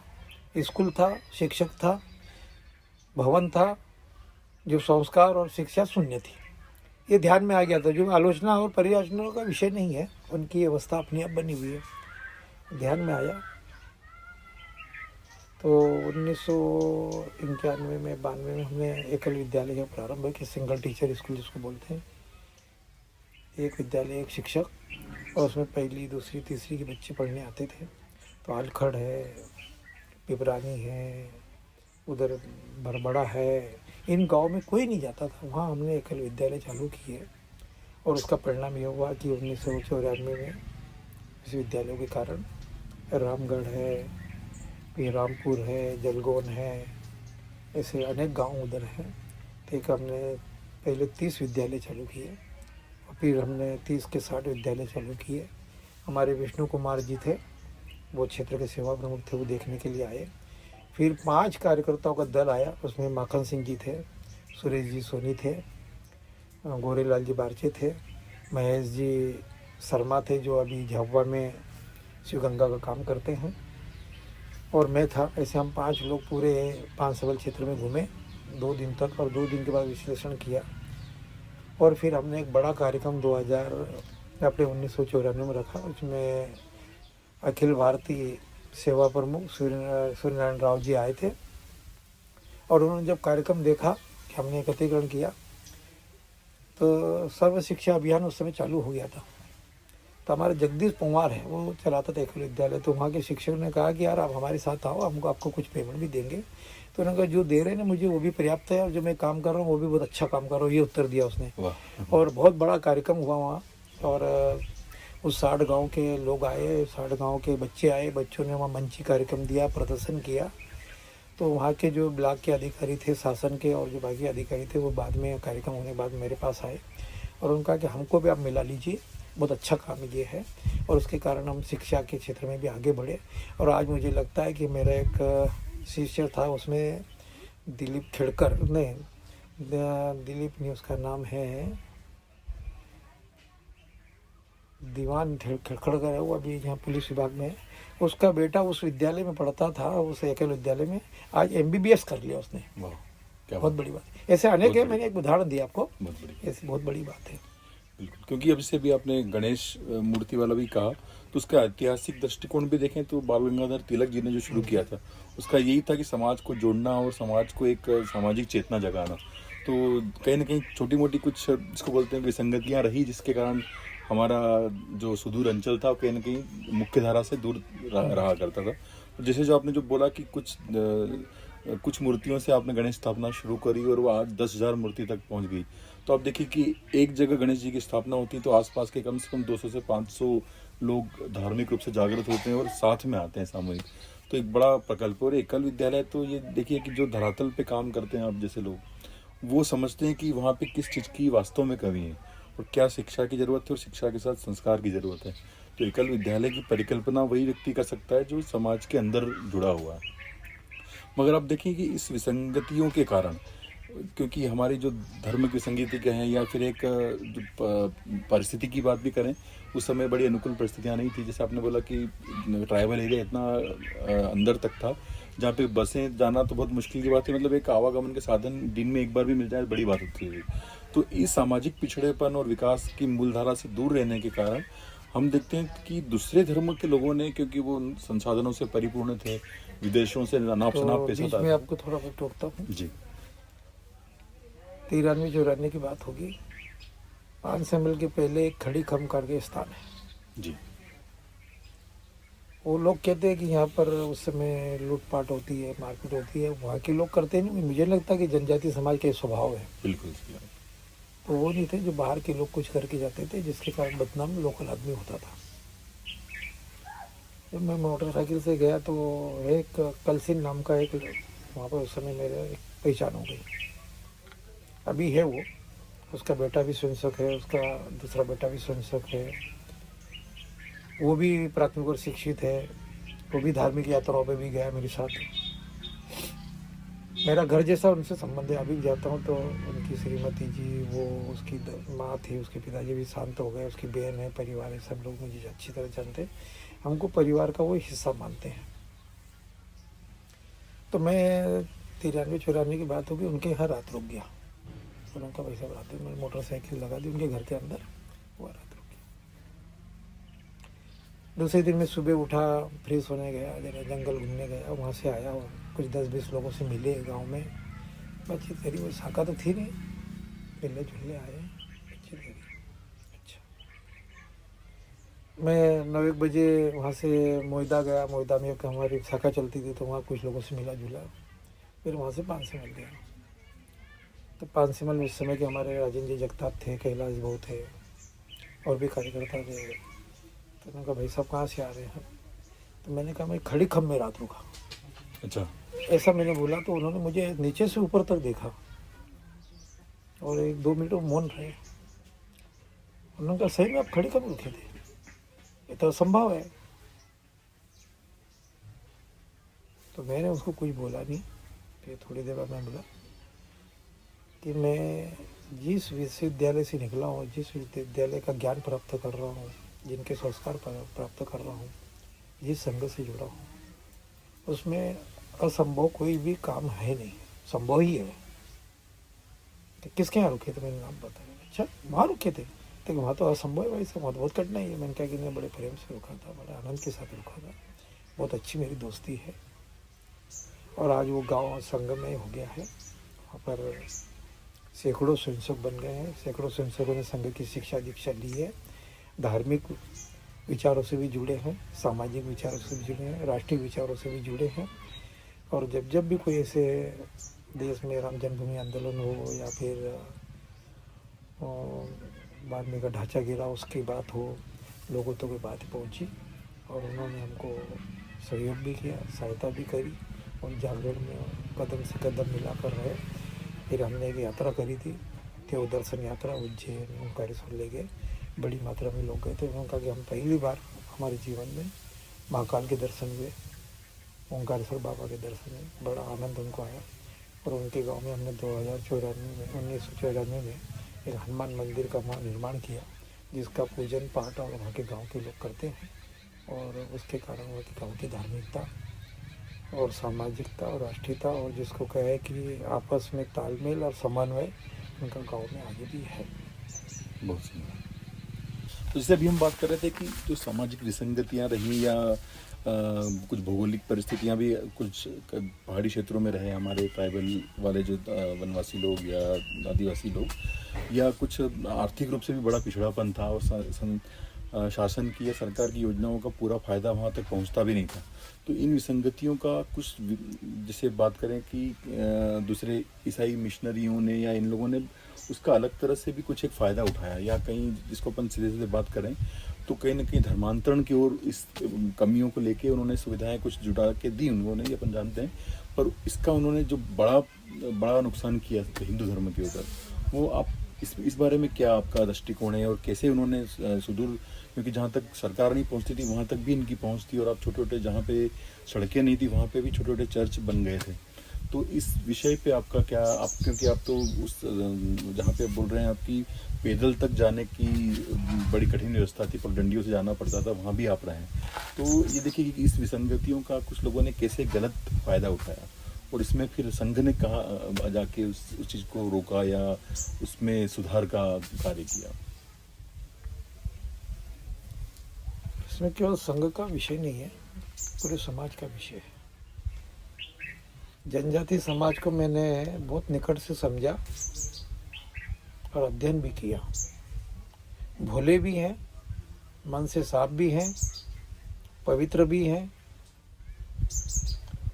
और जिसको कहें कि आत्मीयता भी उनमें उतनी है, प्रेम भी है, भाव भी है न। जिसको कहें कि भारतीय ज्ञान परंपरा का जिसको आधार है, संस्कृति का आधार है, तो संस्कार भी है और वहाँ शिक्षा भी है। सैद्धांतिक में कुछ नहीं, सब व्यवहारिक है। और ये भोलेपन का कुछ लोगों ने उनके स्वास्थ्य, शिक्षा, आर्थिक संसाधन, इसका मजबूरी का लाभ उठाकर उनके द्वार पे चले गए। तो असहाय व्यक्ति, मजबूर व्यक्ति, किसी कारणों से उपेक्षित व्यक्ति उनकी जालसाज में फंस करके मन पर बोझ रखकर और अपनी धार्मिकता, अपने संस्कार, अपने धर्म के आचरण, अपनी प्रकृति पूजा छोड़ करके थोड़ा आए दाएं बाएं हुआ है। जब उसको हमने अपने संस्कार और अपने धर्म के आधार पर उसको हवा देना प्रारंभ किया, तो पुनः उसका मन भी साफ है, उसकी आत्मा भी साफ है, और उसने कहा कि मैं कोई आनंद के साथ नहीं वहाँ गया, मैं तो, मेरी मजबूरी ले गई थी मुझे, मेरी उपेक्षा ले गई थी मुझे, लोगों की उपेक्षा मुझे ले गई थी, मेरे संकट मुझे ले गए थे, मेरी चुनौतियाँ मुझे ले गई थी। जो भी आप मेरे साथ समाज खड़ा हो रहा है धीरे धीरे, और मैं समाज में पुनः स्थापित हो रहा हूँ, और जिसको हम घर वापसी कहते हैं। ऐसे हजारों लोग बिना बताए, बिना कहे, बिना समझे वापस अपने घर आ गए हैं, और अपने पूर्व संस्कारों में, पूर्व जीवन शैली में, पूर्व अपने सिद्धांत और मूल्यों के आधार पर जीना उन्होंने प्रारंभ कर दिया है। जो हमारे देश का ये दुर्भाग्य रहा कि जब देश गुलाम हुआ, उसके पहले से ही देश में 12वीं शताब्दी से लगातार मुसलमानों ने, और उसके बाद जो 15वीं शताब्दी के बीच के कालखंड में ईसाई जब भारत में आए, तो इनका एक ही धंधा रहा कि देश के लोगों का मतांतरण करना। भारत का मूल सिद्धांत, भारत की धार्मिकता, भारत की आध्यात्मिकता और भारत के संस्कार, किसी का भी धर्म नहीं बदलता है, अपने संस्कारों की छाप छोड़ता है, अपने जीवन शैली की छाप छोड़ता है, और उसके कारण लोग अपने आप अपने संस्कार और अपने जीवन शैली के कारण अपने से निकट आते हैं, अपने साथ जुड़ते हैं, अपने सिद्धांतों का पालन करते हैं, संस्कारों का पालन करते हैं। आज देश दुनिया में सब लोग हिंदुत्व को और हिंदू सिद्धांतों को अपने जीवन में उतारने का प्रयत्न कर रहे हैं। एक समय था, वो समय बीत गया, न ईसा रहा न मूसा रहा। अब जो भी है इस धरती के दाता हिंदुत्व रहेगा, भारतीय संस्कृति रहेगी, सनातन रहेगी, विश्व गुरु के स्थान पर रहेगी, दुनिया को मार्गदर्शन करेगी। और आज दुनिया हमको कंदील लगा करके, टार्च लगा करके, दीपक लगा करके ढूंढ रही है कि भारत ऐसा देश है कि जो सबको पचा रहा है, सबको समन्वय के साथ रख रहा है और सबको मार्गदर्शन भी कर सकता है, सबको जियो और जीने का अधिकार भी दे सकता है। दुनिया में सिद्धांत केवल भारत के पास ही ऐसा है कि जियो और जीने दो। दुनिया के पास केवल हम जिएंगे, आपको हम मारेंगे, यह सिद्धांत उनका है। वो जिन्हें जीने देते हैं, स्वयं जीते हैं, दूसरे को जीने देते का अधिकार उनके पास नहीं है। तो हमारा सिद्धांत, हमारा अधिकार, हमारे जीवन शैली और हमारी संस्कृति और हमारे संस्कार अब सब पे अमिट होते चले जा रहे हैं। समय बदल गया है, अब समय बलवान है। समय जब गिरा था तब भारत परतंत्र था, अब समय बदल गया है। भारत परतंत्र के साथ नहीं, अब स्वतंत्र है, स्वायत्तत्व है, स्वावलंबन है। और जिसको कहे कि देश दुनिया को आप पुनः शक्ति के साथ, समृद्धि के साथ, विकास के साथ, विज्ञान के साथ, किसान के साथ हम मार्गदर्शन कर सकते हैं। बहुत सुंदर। और जैसे हम जानते हैं कि हिंदू धर्म ही एक धर्म है जो ये बोलता है कि या वसुधैव कुटुंबकम की बात करता है, या एकम सत विप्रा बहुधा वदंती बोलता है कि सत्य है कि आप किसी भी रास्ते से आओ हिंदू धर्म तक पहुंचेंगे। मगर विपदा ये है कि बाकी धर्मों में इस मूल भाव का अभाव है। इसलिए कहीं ना कहीं जैसे हमारे आदरणीय सरसंघचालक भी बोलते हैं कि हिंदुत्व जब तक है, जब तक विश्व में शांति और सौहार्द बना रहेगा। तो बिल्कुल सही बात है। मगर कहीं ना कहीं छोटी छोटी विसंगतियों का लोगों ने कुछ फ़ायदा उठाने की कोशिश करी। मगर आप बड़ी सकारात्मक बात आपने बोली कि अब वो समय चला गया, अब समय असली हिंदुत्व का है, सकारात्मकता का है। तो कहीं ना कहीं अब हम विश्व गुरु बनने की ओर, या जैसे मोदी जी की परिकल्पना है कि 2047 तक विकसित भारत की एक सोच है उनकी, तो बिल्कुल हम उस दिशा में आगे बढ़ेंगे।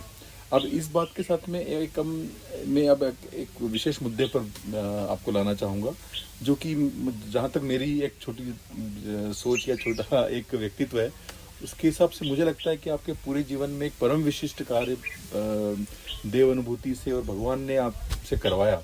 वो ये जहाँ पे हम अभी बैठे हैं, वो एक जिसको धार्मिक क्षेत्र बोलें, आध्यात्मिक क्षेत्र बोलें, और सुदूर वनवासी अंचल में ये जो क्षेत्र है, इस केंद्र की आज से यदि हम 15 साल पहले देखें तो यहाँ पे सिर्फ बहुत एक कुछ बंजर को उपजाऊ जमीन थी और पड़त जमीन रखी थी। यहाँ पे कुछ कोई उम्मीद या कल्पना भी नहीं कर सकता है कि आज जो हम देख रहे हैं, जिस क्षेत्र में हम बैठे हैं, पीछे पूरा हरियाली है, यहाँ पे इंदल धाम का पूरे विश्व का प्रसिद्ध प्रथम मंदिर की स्थापना हुआ। और ये एक इंदल धाम ऐसा प्रकल्प है जो किसी की करने से कभी हो नहीं सकता, जहाँ तक मैं अपनी सोच से सोचता हूँ। तो ये भगवान ने आपको निमित्त बना के इस इंदल धाम की पूरी एक रचना और परिकल्पना करवाई। तो इस परिकल्पना की हम शुरुआत से आपसे पूछें कि कहाँ से आपके मन में पहला विचार प्रस्फुटित हुआ और कैसे इस विचार को आपने आगे बढ़ा के आज यहाँ तक हम पहुँच पाए। संघ कार्य ईश्वरी कार्य है, ये हमें बताते भी हैं, समझाते भी हैं और प्रत्यक्ष है भी। क्योंकि डॉक्टर साहब ने एक नारा दिया था, उसने नर सेवा नारायण सेवा। नर ही नारायण है, और हमारे यहाँ भी कहते हैं कि नर से ही नारायण बनता है। तो नर की सेवा करना, नारायण की सेवा करना। तो ईश्वरी कार्य से तो मैं प्रारंभ से जुड़ा ही था, और ईश्वर की इच्छा अनुसार ईश्वर ने जो जो काम कराए, तो मुझे लगता है कि संघ में शाखा का काम करना ये भी ईश्वरी कार्य है। और जब शाखा के काम से मुझे विविध प्रकार के काम जब मिलना प्रारंभ हुए, तो सबसे पहला मुझे काम बहुत बड़ा मिला धर्म जागरण का। मैं भी समझ नहीं रहा था कि धर्म जागरण क्या है। भंडारा है, जुलूस है, यात्रा है, हनुमान चालीसा है। तो एक व्यक्ति, अंधा व्यक्ति एक हाथी को समझने के लिए पूरा स्वरूप वो वर्णित नहीं कर सकता। ये सब मुझे भी समझ में नहीं आता करना क्या। तो मैंने एक अधिकारी से पूछा कि करना क्या। उन्होंने कहा करते चले जाओ, अपने आप समझ में आ जाएगा, रुको मत आप। तो मुझे लगा कि बात तो सत्य है, जो समझ में आए वो सही है।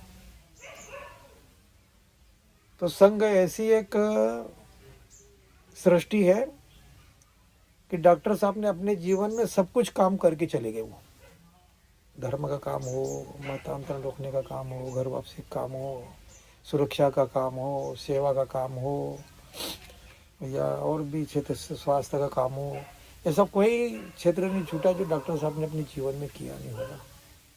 जब हम पढ़ते हैं तो ध्यान में आता है कि अनेक साहित्य पढ़ते हैं तो सब काम किया है। तो 2006 में सबरी कुंभ लगा डांग जिले में।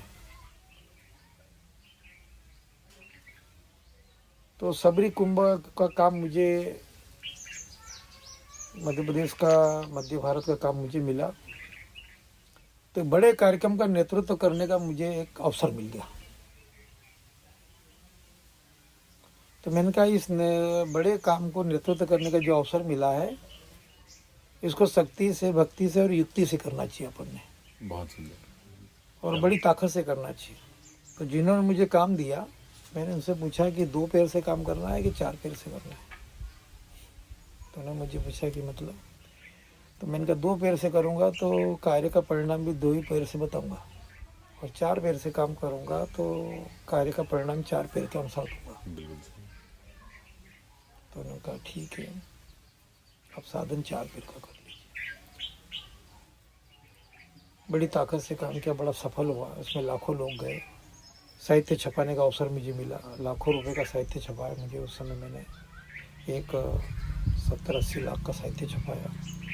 एक वो भी मुझे जीवन में बहुत बड़ी प्रेरणा का स्रोत था कि साहित्यिक क्षेत्र में मुझे जाने का अवसर मिला।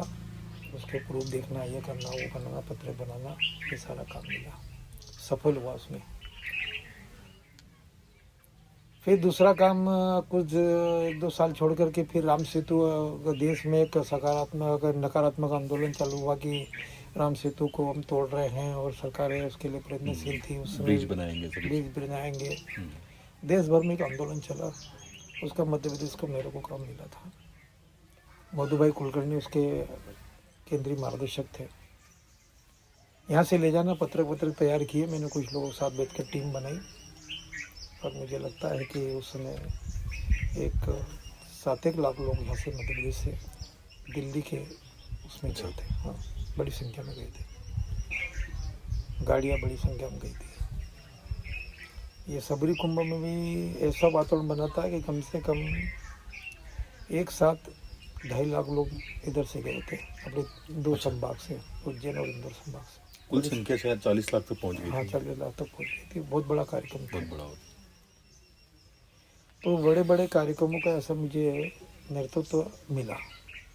उसके मेरे जीवन में भी विकास और उन्नति हुई, और नेतृत्व क्षमता मेरी अपने आप बढ़ी। फिर मुझे 2009 में, मैं तो था नहीं बैठक में, जो भी बैठक भोपाल में थी, वहाँ पर गौ यात्रा का आयोजन तय हुआ। और अपने स्वामी, उस समय के शंकराचार्य उनको बोलते हैं, स्वामी राघवेंद्र स्वामी जी अपने कर्नाटक गोकर्ण पीठ के पीठाधीश्वर हैं। उनके साथ में संघ मिल करके विश्व मंगल गौ यात्रा का आयोजन किया था। उस आयोजन के पहले कार्यकर्ता देना मध्य प्रदेश से एक उस काम के लिए, तो यहाँ पर काम करने वाले और भी 5-7 लोगों के नाम आए, 10 लोगों के नाम आए। क्योंकि भोपाल में जब बैठक संघ की थी तो उसमें सर्वसम्मति से मेरा नाम पास हुआ कि उनको काम दीजिए, सफल हो जाएगा काम।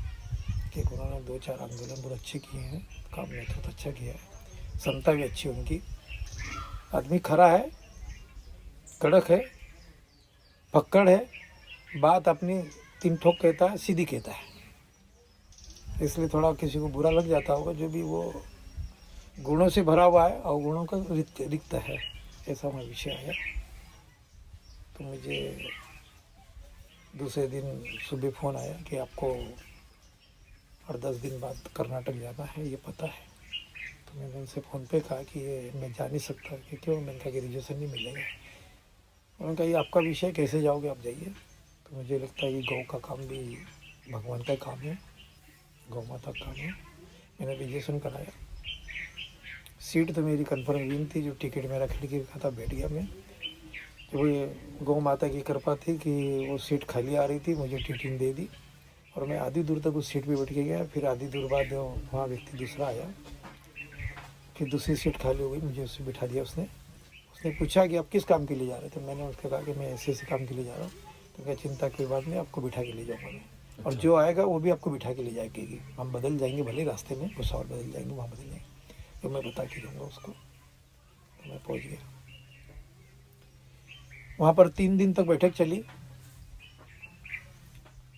हुकुमचंद जी सावला और जिसको कहे कि भैया जी जोशी, और ऐसे 200 लोगों की बैठक थी। देश भर से लोग आए थे, हर प्रांत से 5-5, 7-7 लोग आए थे। ऐसे 3, 350, 400, 500 लोग थे सारे। उन्होंने भूमिका रखी, सारे विषय रखी, कैसा करना, क्या बताया, सारा विषय बताया। सारा नोट मैंने बनाया, नोट्स बनाए उसके। वहाँ से बैठक के बाद हम वापस आए। मेरे साथ में और भी 8-10 लोग गए थे इस मध्य प्रदेश से। वो आए, उन्होंने अपने यहाँ के प्रांत प्रचारक को जाकर दूसरे दिन तीसरे दिन जाके सौंप दिया कि ऐसा ऐसा कार्यक्रम हुआ, ये हुआ, ये हुआ। मैं 4-5 दिन गया नहीं। उनका फ़ोन आया कि तुम आ गए कि अभी उधर ही घूम रहे कहीं? उनको लगा हुआ कहीं ना कहीं यात्रा वात्रा चला गया होगा, तो आए नहीं। मैंने कहा नहीं, मैं तो उसी दिन आ गया था। तो क्या आप मिलने गए? तो मैंने कहा अभी आपको जल्दी है कि मुझे जल्दी? मुझे तो नहीं जल्दी है, आपको जल्दी है क्या? तो उन्होंने कहा क्यों? मैंने कहा 3 दिन बाद आऊँगा मैं। ऐसा था, क्यों, क्या हो गया आपको? मैंने कहा वो जो किया है उसका मैं वो कर रहा हूँ, थोड़ा डॉक्यूमेंटेशन कर रहा हूँ, मैं लिखित कर रहा हूँ मैं। तो उनका ठीक, फिर आप आपकी व्यवस्था चाहिए। तो मैं 6-7 दिन बाद फ़ोन लगा कि उनको गया मैं, और पूरा वो एक 30 पृष्ठ का मैंने बना लिया, लिखित बनाया, फिर उसको टाइपिंग कराया और व्यवस्थित ले गया। ये बताया, इनका ये उद्देश्य था। और हमारे मध्य प्रदेश में कभी हम ऐसा ऐसा करेंगे तो ऐसा ऐसा परिणाम आएगा, ऐसा 2 भाग ले गया था। एक उन्होंने बताया और उसको यहाँ कैसे करना फील्ड में जाके, ऐसा पूरा मैं ले गया। उनके सामने पुस्तक रखी, मैंने कहा इसको पढ़ी है? तो उन्होंने कहा अरे तो बड़ी है, इसको है। तो हमने भोजन साथ में किया। फिर उन्होंने कहा ठीक है, अब मिलते 2-3 घंटे बाद। उन्होंने पढ़ ली। मैंने पूछा कि इसमें जो नहीं समझ में आया पूछ लीजिए मुझे, मैं समझा दूँगा। तो उन्होंने कहा कि नहीं, मेरे को सब समझ में आ गया, आपकी योजना ठीक है, आप काम करिए, क्या क्या आपको लगेगा? मैंने कहा कि मुझे क्या लगेगा, आप जो साधन दोगे वो साधन से करूँगा। तो उन्होंने कहा ठीक है, साधन आपको मिल जाएगी, करिए। टीम बने उन्होंने 7 लोगों की, 9 लोगों की टीम बनाई। 9 रत्न थे विक्रमादित्य के, ये सब 9 रत्न थे उसमें। मैं प्रमुख था। बैठक सारी हमने तो 1-1.5 साल का उसमें समय था। तो पहले हम 7 दिन बैठे, और ये मेवाल महाराज भी थे, यहाँ ही बैठे थे हम लोग 3-4-5 दिन लगातार गायत्री धाम में। और कैलेंडर उल्टा बनाते गए कि ये आखिरी दिन का कार्यक्रम है, फिर उसके पहले क्या करना, उसके पहले क्या करना, उसके पहले क्या करना, उसके पहले क्या करना, उसके पहले क्या करना, ऐसे 12 महीने के पूरा।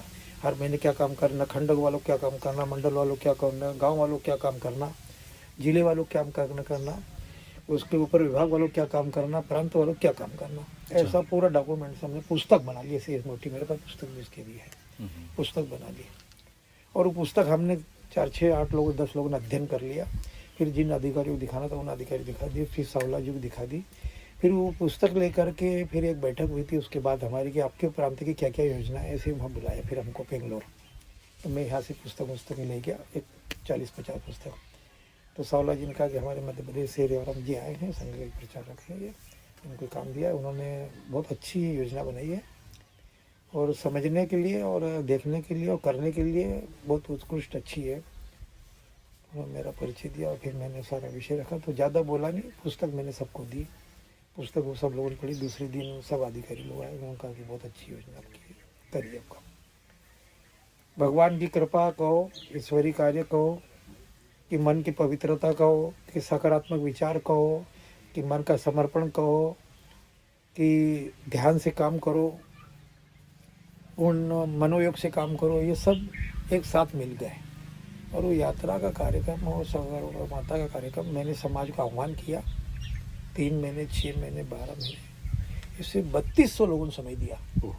जिन्होंने संघ की शाखा का परिणाम शायद मुझे लगता है कि उसमें से 2-4% ही होंगे कि जो शाखा का परिणाम किया हो, शाखा में गए हो, शाखा की प्रार्थना सुनी हो। तो विदिशा में हमारे 450-500 लोग आए थे, 500 लोग आए थे, उनका प्रशिक्षण था। एक हमारे मोहन खेड़ा में था जिसमें 700 लोग आए थे।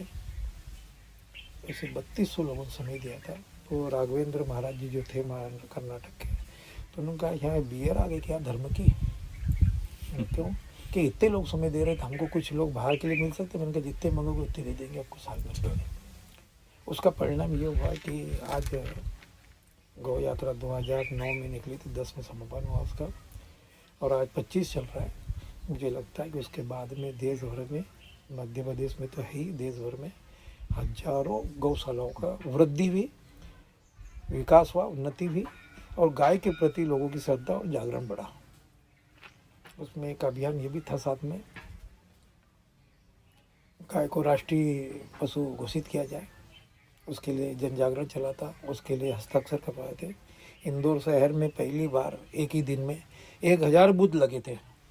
अच्छा। हाँ, और 1000 बूथ जैसे चुनाव होता है ऐसा। तो वहाँ के पत्रकारों का विश्लेषण था कि चुनाव के बाद कभी किसी ने ये काम किया है तो पहली बार संघ ने ऐसा अभियान चला करके गौ माता के माध्यम से ऐसा सिग्नेचर कराए। ऐसा पहली बार देखने को मिला है कि चुनाव जैसे ही हुआ, और उस समय हमने 18 लाख लोगों की सिग्नेचर एक ही दिन में कराए थे, एक 8 बजे से शाम को 4 बजे तक। हाँ, एक वातावरण बहुत बड़ा बना, देश में भी एक संदेश बहुत बड़ा गया कि एक दिन में भी काम होता है। तो समाज की सामूहिक शक्ति का प्रदर्शन करना भी अति आवश्यक है। बिल्कुल। तो आंदोलनों के माध्यम से, कार्यक्रमों के बड़े माध्यम से, योजना के माध्यम से, दूरदर्शिता के माध्यम से, और समाज में आने वाली अच्छाइयों का प्रसार इसके दृष्टिकोण रखते हुए कभी मान लो कोई अभियान चलता है तो समाज को सफल और सार्थक परिणाम मिलते हैं। तो ऐसा हमने गौ यात्रा का भी काम किया। उसके बाद हमको 2012 में नर्मदा कुंभ लगाना था मंडला में, तो वहाँ बैठक में हम गए। मैं मध्य प्रदेश का धर्म जागरण प्रमुख था मध्य भारत का। तो मैंने प्रश्न पूछा, हमारे वहाँ के महाराष्ट्र के प्रमुख थे, पूरे देश के, माननीय फणसीकर जी, मुकुंदराव फणसीकर जी। तो वहाँ बैठक रखी तो मैंने पूछा कि मंडला में ही कुंभ क्यों? नर्मदा तो अमरकंटक से लगाकर तो भरूच तक, जहाँ तक सागर में मिलती नहीं वहाँ तक बहती थी, यही कुंभ क्यों? बिल्कुल।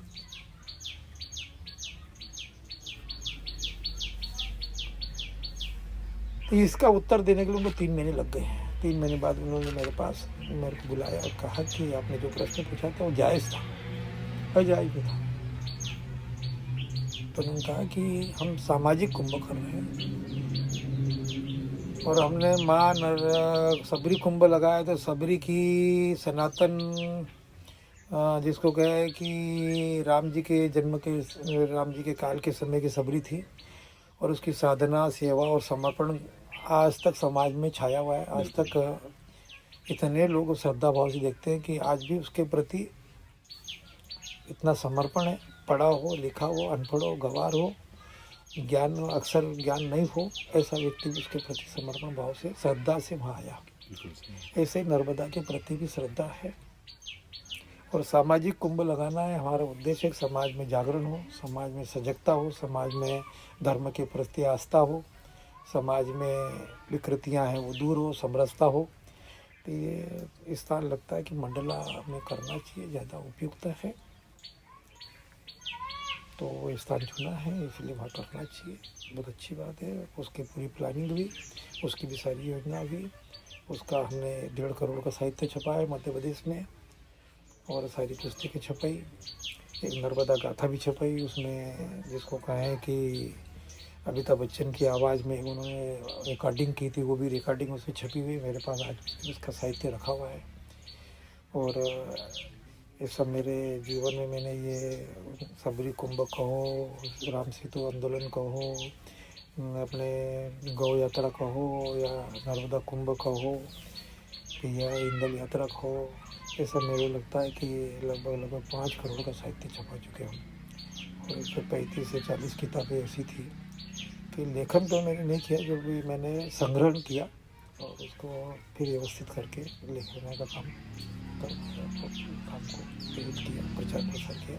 उसमें बहुत सारे साहित्य मेरे पास है। एक पुस्तक मैंने लिखी थी, उस पर एक कार्टून वाली पुस्तक हमने बनवाई थी।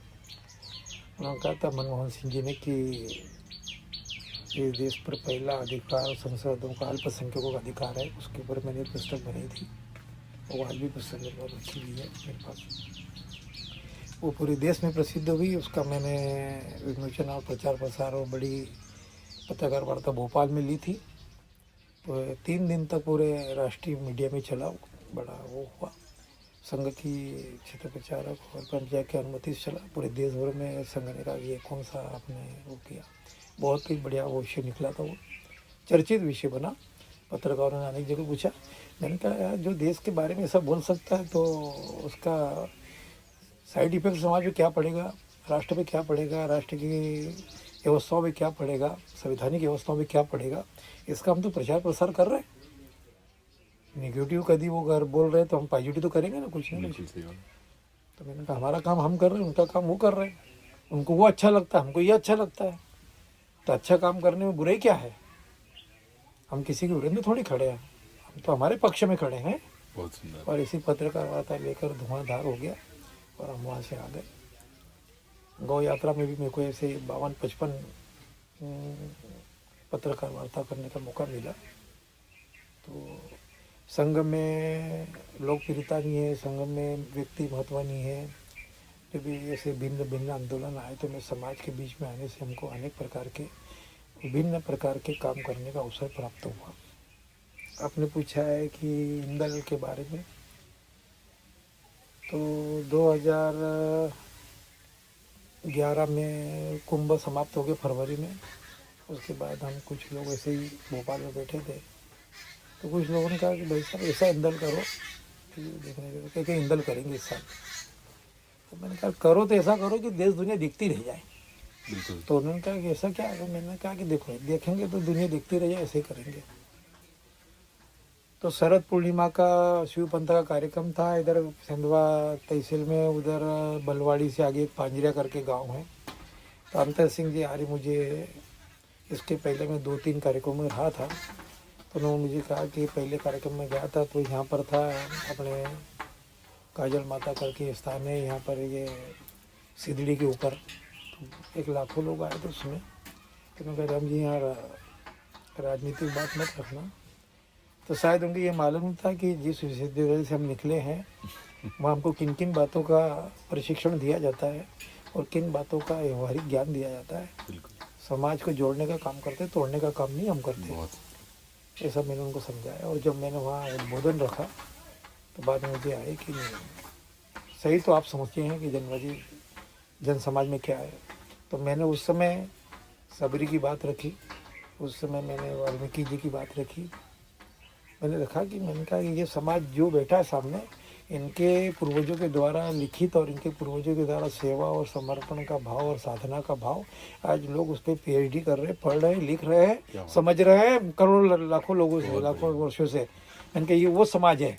और ये समाज के लोग कहते हैं ज्ञानी नहीं है। किसने कहा ज्ञानी नहीं है? ये तो महाज्ञानी है। इनके ज्ञान को समझने के लिए हमको 7 जन्म लेना पड़ेंगे। ऐसा मंच से मैंने बात रखी। फिर उन्होंने मुझे उसके 2 साल बाद उनकी तहसील में हुआ तो मुझे स्पेशल कहना गया कि आप आइए हमारे हम जी। मैं वहाँ आया, मैंने वहाँ उद्बोधन रखा। फिर वहाँ से दिलीप पटेल है, मैं हूँ, ये रतन केनी है, यहाँ के ऋषा बाबा है, किशन दादा है, ये लाल कुंवर है, हम सब लोग यहाँ बैठे थे। और उनका इंदल करना है। तो मैंने कहा इंदल करना है तो फिर कुछ हट के करेंगे, कुछ ऐसा करो कि जो बड़ा हो जाए। तो एक ने कहा कि मुख्यमंत्री बुलाओ। तो मैंने कहा यार वो आएगा नहीं आएगा ये नहीं विषय है। जो मैंने कहा इंदल करेंगे तो फिर देश दुनिया देखती रह जाएगी, ऐसा करेंगे। तो मैंने कहा कि इंदल में अपन न्योता देने यात्रा से जा सकते नहीं जा सकते। तो हमारा ज्ञान सिंह आर्य था, वो हमारा प्रमुख था। तो उसने कहा हाँ जा सकते भाई साहब।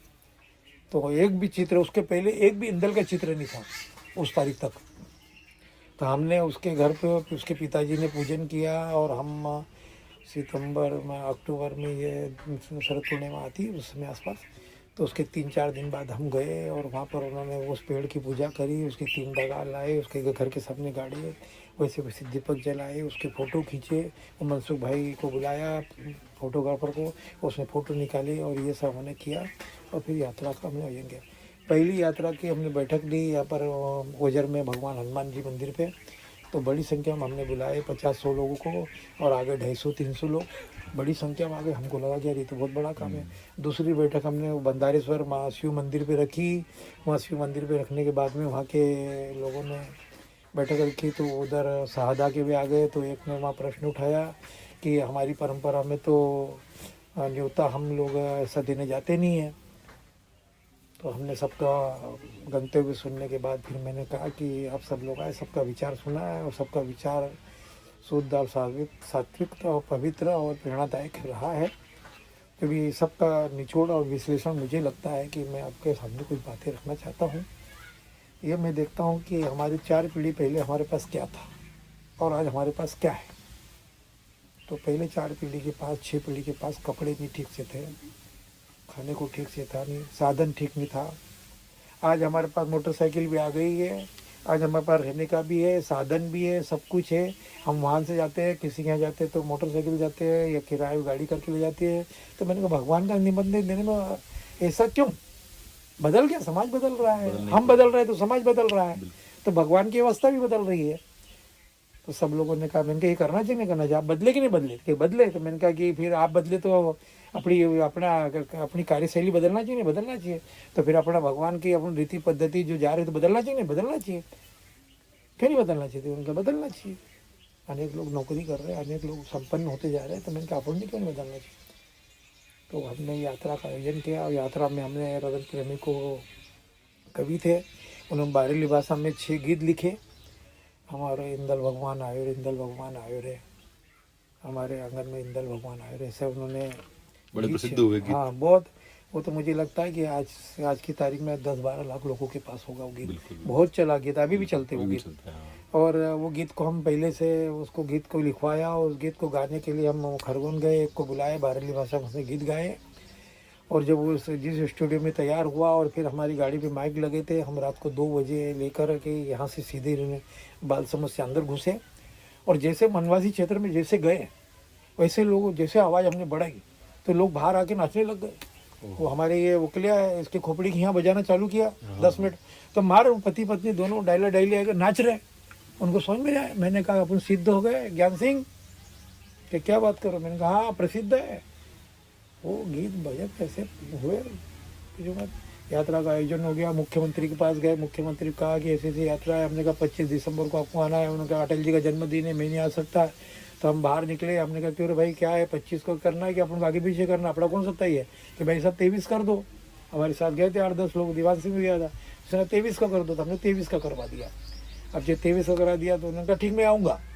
अब कह तो दिया, हमने यहाँ पत्र छपवा लिए लाखों रुपए के और मार्ग यात्रा प्रारंभ हुई। तो यात्रा में पहली बार वो हमारे दिलीप पटेल, वो गांव का बालक, कॉलेज पढ़ा लिखा, कहीं नहीं, फेटा बांध लिया, उसको पुजारा बना दिया हमने। वो रथ पे बैठा हुआ हलकड़ में, रेत के रथ पे हलकड़ भगवान शिव के वहाँ पर हमारा 11 दिसंबर को यात्रा प्रारंभ हुई। 10 दिसंबर को वो पहली बार यात्रा वहाँ भी उत्तम स्वामी जी आए। उत्तम स्वामी जी ने पूरा भाषण दिया और वो यात्रा वहाँ से निकली। तो उसके गांव के लोग उसके पैर पड़ रहे, महिलाएं पैर पड़ रही, डायलिया पैर पड़ रही। वो के पागल हो गए यार, ये लोग तो मेरे के मेरे पैर पड़ रहे। मैं कहा पुजारा, मैंने कहा भगवान का पुजारा है भैया, ये भगवान का सत है, ये भगवान की वो है, तप है, उनकी ऊर्जा है। हाँ मैंने कहा तप है और सत है, तो तप और सत में कभी हम जुड़ेंगे तो उसका परिणाम हमको भी मिलेगा। तो यात्रा गई, क्या गजब। वो मोर तालाब में भारी संख्या में लोग आ गए और फिर वहाँ यात्रा याद उतर गई। और दूसरे दिन सुबह वहाँ अपने क्या बोलते खेतिया गई, खेतिया में पहले से बैठक ले ली थी। पूरा गांव, तो जनजाति हो, आदिवासी हो, गैर आदिवासी हो, किसी जाति का हो, किसी धर्म का हो, बड़ी संख्या में पूरे गांव के लोगों, पूरे खेतिया नगर के लोगों ने सब दुकानें बंद करके स्वागत के लिए तैयार हो गए। और क्या रैली निकाली, 7-8 हज़ार लोगों ने, मजा आ गया। हमको लगा कि 1-2 घंटे में हो जाएगी, 6 घंटे चली, हमारा सब प्रोग्राम फेल। उन्होंने कहा तुम्हारी यात्रा अभी नहीं जाएगी। वही वहाँ 5 से इंतजार कर रहे थे, 5 से सुबह 12 बजे आने वाली, शाम को 7 बजे आ रही। मार क्या गजब। वही रात रुकना पड़ा, हमारी यात्रा 2 दिन लेट है वो। फिर वो जैसे यहाँ आई तो एसपी मीणा थे, उसको पता चला कि यात्रा में भयंकर भीड़ है, तो उसने पूरी फोर्स लगा दी और वहाँ सीआईडी विभाग ने रिपोर्ट भेजी कि यात्रा में बड़ी संख्या में लोग आ रहे हैं। अच्छा, हाँ, रिपोर्टिंग चली गई वहाँ मुख्यमंत्री के पास। उनके क्या है तो रिपोर्ट भेजो, तो उन्होंने कहा साहब वो तो छोटा सा गांव है तालाब, वहाँ 1,500 लोग थे और निवाली और उधर गांव गांव घूमती है, इधर आई पूरी मात्रा में। रिपोर्ट बाहरी जलसा, ये गोवा घाटी पर वहाँ वजर जा रही थी यात्रा, गोवा घाटी पर 700 लोग होंगे यात्रा के स्वागत में, ढोल ढमाक के साथ। हमको भी समझ में नहीं आया और यात्रा वालों को भी समझ में नहीं आया और न किसी को कोई समझ में नहीं वो क्या रहा है। मैंने कहा कि देखा भगवान का प्रताप, अब किसी के घर भगवान चला जाए। एक सबरी के द्वार पे भगवान राम आए थे और ये भगवान इंदल हमारे जनजाति के घर में आज रथ के रूप में आ रहे हैं। मैंने कहा कि ये है उसका असर। क्या बात है। तो ऐसा मैंने उनसे आप जो बता रहे थे रोंगटे खड़े हो रहे हैं, रोंगटे खड़े हो रहे हैं। तो मैंने ऐसी पत्रकार वार्ता जब मैंने ली 20 दिसंबर को बड़वानी में, तो मेरे को वहाँ के पत्रकारों ने पूछा, तो मैंने पत्रकार को कहा कि हमारी यात्रा भी सकारात्मक है, हमारे विचार भी सकारात्मक है, हमारा कार्य भी सकारात्मक है, पवित्रता है, शुद्धता है, तपस्वी तप है, समर्पण है, साधना है, सेवा है, सब कुछ है। उन्होंने कहा कि आप ईसाइयों के विरोध में कर रहे हैं। मैंने कहा इस देश के, हिंदुस्तान के जो सनातन संस्कृति के लोग हैं, जिस दिन इस देश में विधर्मियों के विरोध में खड़े हो गए, उस दिन दुनिया में न ईसाई रहेगा, न मूसा रहेगा, न ईसा रहेगा, न कोई धर्म रहेगा, केवल सनातन रहेगा इस धरती पर। वाह, क्या बात है। मैंने कहा कि ना आपने पत्रकार ऐसी सुनी, पत्रकार वार्ता न सुनी होगी, न सुनोगे, ये बोल के जा रहा हूँ मैं आपके सामने। वो बड़ी पत्रकार हुई, आज भी मेरे पास वो फोटो कैटिंग मटिंग सब रखी हुई है मेरे पास। तो उन्होंने कहा कि ये काम, तो फिर ये यात्रा का बड़ा वातावरण बना। मुख्यमंत्री ने भी कहा कि मैं भी आऊँगा, वो भी आए यहाँ पर। तो उसके एक दिन पहले लोगों ने कहा कि यहाँ मंदिर बनना चाहिए। हमने कहा हमारे पास जगह नहीं है। तो किशन दादा, चथरिया भाई, रोक लिया, ये तीनों आए कि ना हम ज़मीन देते। उन्होंने कहा हम ज़मीन दान देते। ईश्वर की कृपा है, ईश्वर ने निमंत्रण मेरे को दिया कि आप ये काम करिए। तो इंदल भगवान का निमंत्रण मैंने स्वीकार किया। तो ईश्वर का निमंत्रण स्वीकार करोगे तो जय जयकार दुनिया में होगी। बिल्कुल बिल्कुल, सबकी जय जयकार होगी। रक्षति रक्षिता। हाँ, धर्म और रक्षति रक्षता का काम उन्होंने मेरे को सौंपा भगवान ने। न मैंने सोचा था, न मैंने मेरा उसके प्रति अध्ययन था, ऐसा नहीं। जो जो मुझे मन में आता था वो मैं बोलता था, तो वही वही सिद्ध होता जाता था। हाँ, न मुझे इंदल का अध्ययन था और न मैंने कहीं पढ़ा। जो भी मैंने पत्रकार वार्ता हो कि समाज के सामने हो कि विषय रखने का हो कि किसी को समझाने का विषय हो कि जनता के बीच में विषय रखने का हो कि इंदल का, जो जो मैंने रखा तो वो मुझे लोग आके कहते थे कि भाई साहब ने ये अध्ययन कहाँ किया। तो मैं मेरे मन में कहता था कि मुझे तो ईश्वरीय प्रेरणा है, मुझे जो सामने अब खड़ा होता हूँ और जो मन में आ जाता है वो बोल देता हूँ, वही सिद्ध हो जाता है। तो ईश्वर की वाणी कि ईश्वर के विचारों को मैं बोलता हूँ मेरी वाणी से, वो ईश्वर के विचार सिद्ध होते जा रहे हैं। तो मैंने विचार कि उन्होंने ज़मीन दान दी। तो फिर हमने इसका भूमि पूजन 2012 में फरवरी में करा दिया। यहाँ धीरे धीरे करते गए। इस भूमि का भी कुछ ऐसा दिन बदलने वाले थे, ये सकारात्मक ऊर्जा की है कि हमने यहाँ सोचा, थोड़ा सा हुआ बहुत ना। हमारा ये विचार था कि ऐसा बिल्डिंग बनेगा, ऐसे पेड़ पौधे लगेंगे, ऐसे प्राकृतिक होगा, ऐसी व्यवस्था खड़ी हो जाएगी। कोई विचार नहीं, कोई प्लानिंग नहीं, कोई सोचा नहीं। सब ईश्वर भरोसा काम चल रहा था, भक्ति के भरोसे काम चल रहा था, सेवा के भरोसे काम चल रहा था। हम तो आते थे, काम करते थे, यहाँ के लोगों को काम सौंप के चले जाते थे। आज की स्थिति में ये स्थान ऐसा हो गया कि सबको मार्गदर्शन कर रहा है, समाज को मार्गदर्शन कर रहा है। जब एक बात निश्चित है कि इस इंदल की स्थापना से इस क्षेत्र का उत्थान भी हुआ है, विकास भी हुआ है, उन्नति भी हुई है, धार्मिक आस्था भी बढ़ी है, सिद्धांतिक विचार भी उनके बढ़े हैं, संस्कार भी बढ़े हैं। इस सब बातों में अग्रणी हुए हैं। यहाँ में जो 2011 में यहाँ इंदल किया, 1 डीपी पूरे गांव में थी, आज इस गांव में 30 डीपी है। ये बहुत बड़ा एक परिणाम है बिजली का। पहले एक खेत में गेहूँ लगते थे, आज यहाँ के सारे एरिया में सब दूर गेहूँ लगते हैं। पहले एक खेत में सब्जी उगती थी, आज पूरे खेतों में सब्जी उगती है। यहाँ पर जो मल्टीग्रेड मजदूर होते थे, बाहर जाते थे, छत्तीसगढ़ अपने गुजरात जाते थे, महाराष्ट्र जाते थे, अभी यहाँ नए के बराबर हो गए। यहाँ उनको काम मिल रहा है, काम सबके मकान पक्के बन रहे हैं, सबके घर बिजली आ रही है, सबके घर रोड आ रही है। तो इंदल केवल धार्मिक नहीं है, इंदल एक विकास भी है, इंदल एक उन्नति भी है, इंदल एक समृद्धि भी है, इंदल एक शिक्षा की उन्नति भी है, एक संस्कार भी है, एक परंपरा भी है, एक आपसी संबंध भी है, एक विचार भी है। बहुत सुंदर, ये सब बातें उसमें आई है। तो ये है अपना ये इंदल। तो इंदल एक सामान्य चीज नहीं है, जो भी ये आने वाले समय में इस क्षेत्र के लिए, इस जिले के लिए, इस संभाग के लिए, इस प्रदेश के लिए ये उन्नति और विकास और समृद्धि और शिक्षा और स्वास्थ्य का एक मार्गदर्शन का केंद्र विषय होगा। यहाँ शोध स्थान केंद्र समय आने वाले बनने वाले हैं। यहाँ पर जनजाति शोध केंद्र रहेंगे। यहाँ पर शिक्षा का शोध होगा, स्वास्थ्य का शोध होगा, जनजाति शोध होगा, कृषि भी शोध होगा, या परंपराओं में शोध होगा। तो मैं अभी एक डेढ़ एक महीने पहले मैं एक भारतीय ज्ञान परंपरा और जनजाति समाज के विषय महाविद्यालयों में एक गोष्ठी आयोजन का कार्यक्रम चल रहा है जगह जगह। तो मैं आदर्श शासकीय महाविद्यालय विदिशा में मैं इसका एक लेक्चर देने के लिए गया था अभी 15 सितंबर को। तो भारतीय ज्ञान परंपरा और जनजाति समाज, तो मैंने जनजाति समाज की भूमिका क्या है, जनजाति समाज में क्या संस्कार है, क्या उनके व्यवहार है, उनकी दिनचर्या क्या है, ऐसा मैंने सारा वहाँ विषय का 1.25 घंटे का रखा। तो ऑनलाइन भी था, ऑफलाइन भी था। वो जो सुनने के लोग आए थे, उन्होंने कहा कि पहली बार हमने सैद्धांतिक छोड़ करके व्यवहारिक बातें सब ध्यान में आई। तो एक पूरा विषय उसका में आया था उसमें। वहाँ कुछ PhD होल्डर भी आए थे जिन्होंने जनजाति भी की थी। तो उनका कागजी ज्ञान था, ना उनका सैद्धांतिक ज्ञान था, ना उनका कोई व्यवहारिक ज्ञान था। उनका सैद्धांतिक ज्ञान था, उनका व्यवहारिक ज्ञान था, ना कुछ नहीं था। किताबी ज्ञान था उनका, न समाज को प्रेरणा देने वाला था और न समाज पर प्रभाव डालने वाला ज्ञान था। उनका ज्ञान केवल उपदेशात्मक था और हमारा ज्ञान था वो प्रेरणात्मक था, प्रभावशाली था और व्यवहार के सिद्धांतों पर उतरने वाला था। तो ये हम विषय वहाँ रख के आए थे।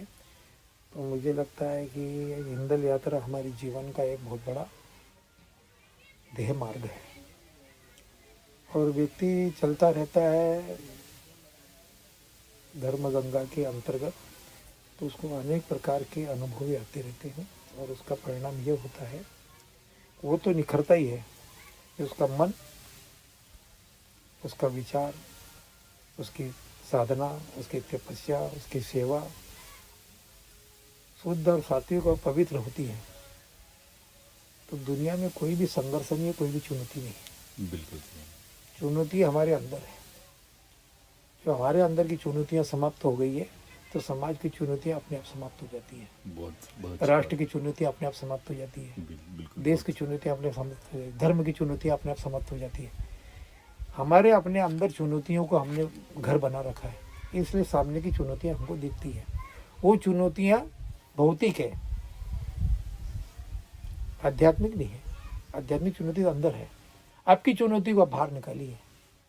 कृष्ण कन्हैया ने अपने अंदर की चुनौती को बाहर निकाला। स्वामी विवेकानंद अपने अंदर की चुनौती को बाहर निकाला था। तो दुनिया की चुनौती को उन्होंने संघर्ष करके हरा दिया। तो हमारे अंदर की चुनौती जिस दिन बाहर हो जाएगी उस दिन हम दुनिया में हमारी विजय ही विजय है। वह विजय है ही नहीं। और विजय के पथ पर हम चल रहे हैं। और इसलिए मैं संघ में जो हूँ, मैं संघ के कारण हूँ आज। और संघ में मुझे जो सीखने को मिला है, समझने को मिला है, करने को जो मिला है, शायद मुझे और कहीं होता तो मैं और कुछ होता, जो भी ये नहीं होता जो आज हूँ। इसलिए आज जो कुछ भी हूँ मैं इसका श्रेय संघ को देना चाहता हूँ, संघ की व्यवस्था को देना चाहता हूँ, संघ के विचारों को देना चाहता हूँ, संघ की कार्य प्रणाली को देना चाहता हूँ। कि मैं जो आज जो भी दिख रहा हूँ, जो भी मैं हूँ मेरे सामने, ये मेरे एक आदर्श संघ मेरा ये आदर्श है। आदर्श संघ का अर्थ है कि संघ का विचार, संघ की कार्य प्रणाली, करने का सिद्धांत, संघ के लोगों का आपसी प्रेम, आत्मीयता और स्नेहपूर्ण व्यवहार मुझे इस दिशा में और इस ओर अग्रसर करता हुआ मुझे ले जा रहा है। जीवन पर्यंत मैं आगे बढ़ता जा रहा हूँ, नीचे नहीं ढलता जा रहा हूँ, क्योंकि मेरे पीछे उसका विचार और उसकी प्रेरणा और उसका सेवा और समर्पण है। तो वो मुझे नीचे नहीं आने देती है, ऊपर ले जाती है मुझे। इसलिए मैं छोटे से केंद्र में गांव में आके बैठ गया हूँ। तो किसी के मन में आया कि आप राजधानियों में वर्षों रहे हैं, अपना जीवन वहाँ रह करके आपने काम किया है। तो मैंने कहा वहाँ का भी जीवन का उतना ही अनुभव है जो एक इंदल धाम को एक गांव में, जनजाति गांव में एक स्थान पर रह कर के अनुभव किया है मैंने। यहाँ भी मुझे उतनी फुर्सत नहीं है जहाँ जितनी वहाँ फुर्सत नहीं थी। यहाँ भी उतने मन से काम कर रहा हूँ, वहाँ जितने मन से काम कर रहा था। जितनी भक्ति से यहाँ काम कर रहा हूँ उतनी भक्ति से वहाँ भी कर रहा, जितनी सेवा से यहाँ काम कर रहा हूँ उतनी सेवा से यहाँ कर रहा, जितने समर्पण से यहाँ भी काम कर रहा हूँ उतने समर्पण से वहाँ भी काम करता था। कोई मेरे दिनचर्या में, मेरे काम में, मेरे समर्पण में, मेरी सेवा में कोई अंतर नहीं आया। केवल स्थान परिवर्तन हुआ है। स्थान परिवर्तन से न हमारे विचारों में, न हमारे संस्कारों में, न हमारी सेवा में, न हमारे समर्पण में, न हमारी कार्य शक्ति में कोई अंतर नहीं आया। अंतर उतना का उतना ही बना हुआ है। तो मैं यहाँ कार्य कर भी उतने समाज का काम कर सकता हूँ जो वहाँ रह के मैंने किया है। तो आज मैं जो यहाँ बैठा हूँ उनकी प्रेरणा से बैठा हूँ, उनकी अवस्था से बैठा हूँ। तो यहाँ भी मैं वही काम करूँगा जो वो बता रहे हैं, जो उनकी प्रेरणा से लेकर मैं काम करता हूँ। बहुत सुंदर। तो देखिए, आज हमने भाई साहब से कितना कुछ जाना और इनके बड़े प्रकल्पों की विस्तार और दायरा देखिए कि यदि गोग्राम यात्रा की बात करें तो 1000-2000 गौशाला की शुरुआत करना, या 5 करोड़ साहित्य, तो एक साहित्य की हम प्रति की बात करें तो कम से कम 4-5 लोगों तक भी पहुंचता होगा, तो 20-25 करोड़ लोगों तक अपना साहित्य पहुंचा दिया। या फिर हम देखें कि नर्मदा महाकुंभ जो मंडला में लगा उसके अंदर 40 लोगों की व्यवस्था कैसे की होगी, ये एक समझ से, मतलब एक आम आदमी की समझ से परे की बात है। या फिर हम इंदल धाम की बात करें तो यहाँ के क्षेत्र के करीब 50 से 100 किलोमीटर का जो अपन डायमीटर या दायरे की बात करें तो वहाँ पे न केवल धार्मिक चेतना पहुंची बल्कि आर्थिक रूप से भी सक्षम हो गए, या शासन और तंत्र का भी बड़ा ध्यान गया। और जैसे देखा कि इलेक्ट्रिसिटी पूरी पहुंच गई, या सड़कों का आज यहाँ से करीब 5 किलोमीटर दूर सड़क होती थी, आज यहाँ तक इंदल धाम से होती हुई सड़क जा रही है। तो सर्वांगीण विकास एक धार्मिक चेतना ने बनाया। तो यही हमारी भारत की परिकल्पना थी, जो हर ग्राम, पुराने हम बात करें जब गुरुकुल हुआ करते तो हर ग्राम अपने आप में पूरी आर्थिक दृष्टि से संपूर्ण था। मगर मेकाले और इन लोगों ने जो मुगलों के कारण या फिर अंग्रेजों की जो नीतियों के कारण जो कहीं ना कहीं विसंगतियाँ हैं, मगर अब देखिए भारत पुनर्जागरण की दिशा में है, विकसित, और जैसे भाई साहब ने कहा विश्व गुरु की बनने की दिशा में बहुत मजबूत कदम उठा रहा है। तो जैसे हम बात कर रहे थे कि बड़े बड़े प्रकल्प भाई साहब के द्वारा चलाए गए और सफलतापूर्वक चलाए गए, तो देखिए कि अब कहाँ से हम लोग कहाँ तक आगे, और राष्ट्रीय स्वयंसेवक संघ भी अपने स्वर्णिम 100 वर्ष को पूरा कर रहा है। 2025 में हम लोग 1925 से शुरुआत हुई थी, तो आखिरी हम एक इस स्वर्णिम वर्ष में भाई साहब के से हम निवेदन करेंगे कि अपने कुछ क्या ध्येय वाक्य हमारे युवा पीढ़ी पे जाना चाहिए, और आपके पूरे जीवन का निष्कर्ष यदि आप कुछ शब्दों में बता के एक संदेश देना चाहें तो बस वहाँ पे हम लाके समाप्त करते हैं आप आज का इंटरव्यू। संघ कार्य को 100 वर्ष पूर्ण हो गए और संघ के कार्य में अनेक प्रकार की चुनौतियां भी आई, और उन चुनौतियों को धैर्य के साथ में और समाज में एक साथ में मिलकर के उन चुनौतियों का सामना किया।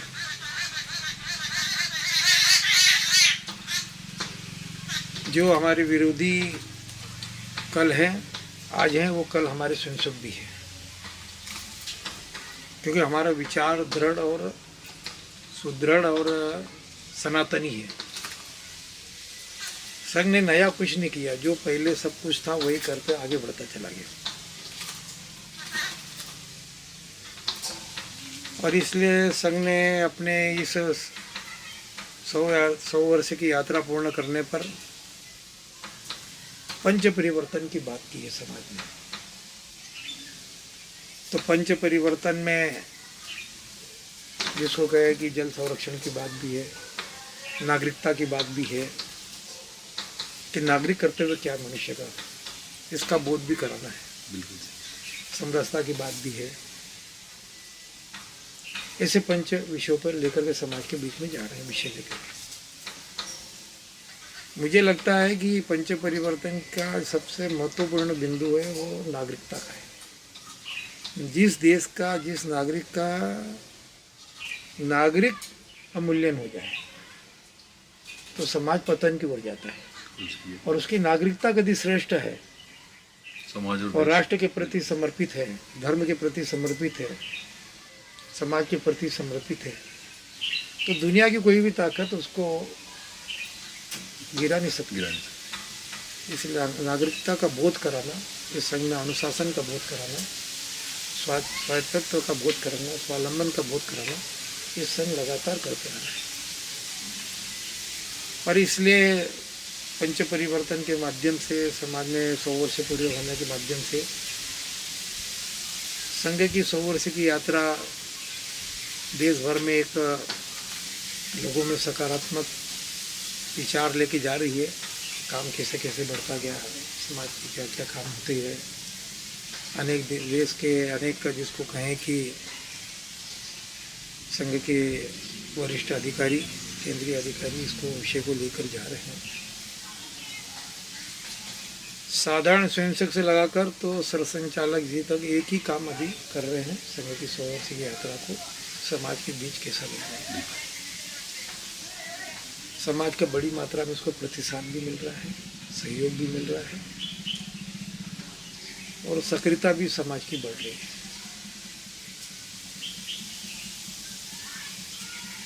ये बात निश्चित है कि हम जिस समाज के लिए काम कर रहे हैं उस समाज में 100 वर्ष की ज़्यादा पर्याप्त नहीं है। बिल्कुल। यात्रा तो वर्षों तक चलेगी, कब तक चलेगी इसका भी कोई अंत नहीं है। फिर भी बीच बीच में पड़ावा ऐसा आता है कि अपने जो कार्य किए उनका मूल्यांकन करना, विश्लेषण करना और समाज के बीच में रखे। आज समाज ने संघ के द्वारा जो काम बंद हो गए थे समाज में पहले पूर्व समय में, उनको पुनः प्रारंभ 100 साल की यात्रा में किया है। वो समाज ने स्वयं करना चालू कर दिया है। इसलिए संघ सब काम करेगा जरूरी नहीं है, स्वयंसेवक सब काम करेगा जरूरी है। और इसलिए संघ ही समाज है, समाज ही संघ है, ये होना है। समाज अलग है, संघ अलग है, ऐसा नहीं है। बहुत सुंदर, बहुत सुंदर। तो समाज में विलीन करना है संघ को, संघ को अलग नहीं स्थापित करना है। इसलिए समाज को साथ में लेके चलना है। और इसलिए राष्ट्रीय स्वयंसेवक संघ ने शुरुआत से ही समाज को साथ में लिया है। और संघ के काम का जितना भी प्रतिसाद मिला है, जितना भी लोगों ने उसको धन्यवाद दिया है, उस समाज को इसका वो दिया है कि ये समाज ने काम किया, संघ ने काम किया। और इसलिए संघ जैसे ही 1925 से प्रारंभ हुआ, तो जैसे जैसे आवश्यकता लगती गई तो विद्यार्थियों का काम विद्यार्थी परिषद के माध्यम से बढ़ा, मजदूर संघ का काम मजदूरों के माध्यम से बढ़ा, वनवासी कल्याण परिषद जनजातीय क्षेत्र में वनवासियों का काम करना है तो वनवासी कल्याण परिषद, शिक्षा के क्षेत्र में काम करना है विद्या भारती के माध्यम से बढ़ा। ऐसे धीरे धीरे संस्थाएं बढ़ती चली गई। आज संघ के ऐसे बड़े प्रकार के, जिसके बड़े विविध प्रकार के जो काम हैं वो 40-50 प्रकार के हैं। देश दुनिया के अनेक देशों में ये काम चल रहा है। तो राष्ट्रीयता का बोध होना ये बहुत बड़ा काम है। और प्रतंत्र काल में हमारा राष्ट्रीयता का बोध समाप्त होता चला गया था। और उसका परिणाम ये हुआ कि मानसिकता के साथ हम जीना सीख गए थे।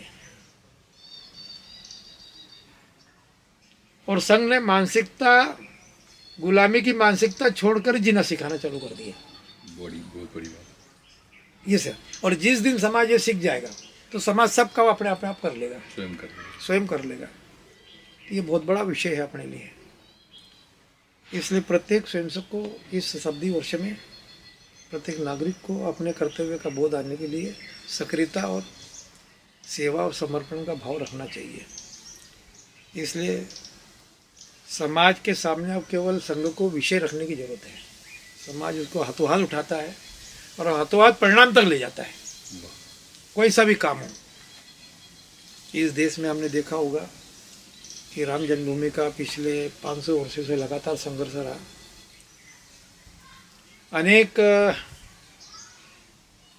इस वर्षों में अनेक लोगों ने, हमारे पूर्वजों ने संघर्ष किया, अनेक लोगों ने बलिदान भी दिया, अनेक राजा महाराजा और अनेक महापुरुषों ने उसके लिए संघर्ष किया। संघ को भी लगा कि ये काम करना चाहिए। संघ ने भी ये काम विश्व के माध्यम से प्रारंभ किया और उसके अंत तक पहुँचे। और आज मंदिर निर्माण का भव्य स्वरूप हम देख रहे हैं। ये केवल एक मंदिर निर्माण नहीं है, ये राष्ट्र निर्माण भी है। और राष्ट्र निर्माण नहीं है, धर्म की स्थापना भी है।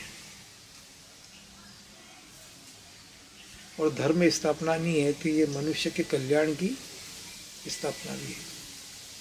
ये मनुष्य के कल्याण की स्थापना ही केवल नहीं है, तो मनुष्य को नर से नारायण बनाने की परंपरा भी स्थापित है।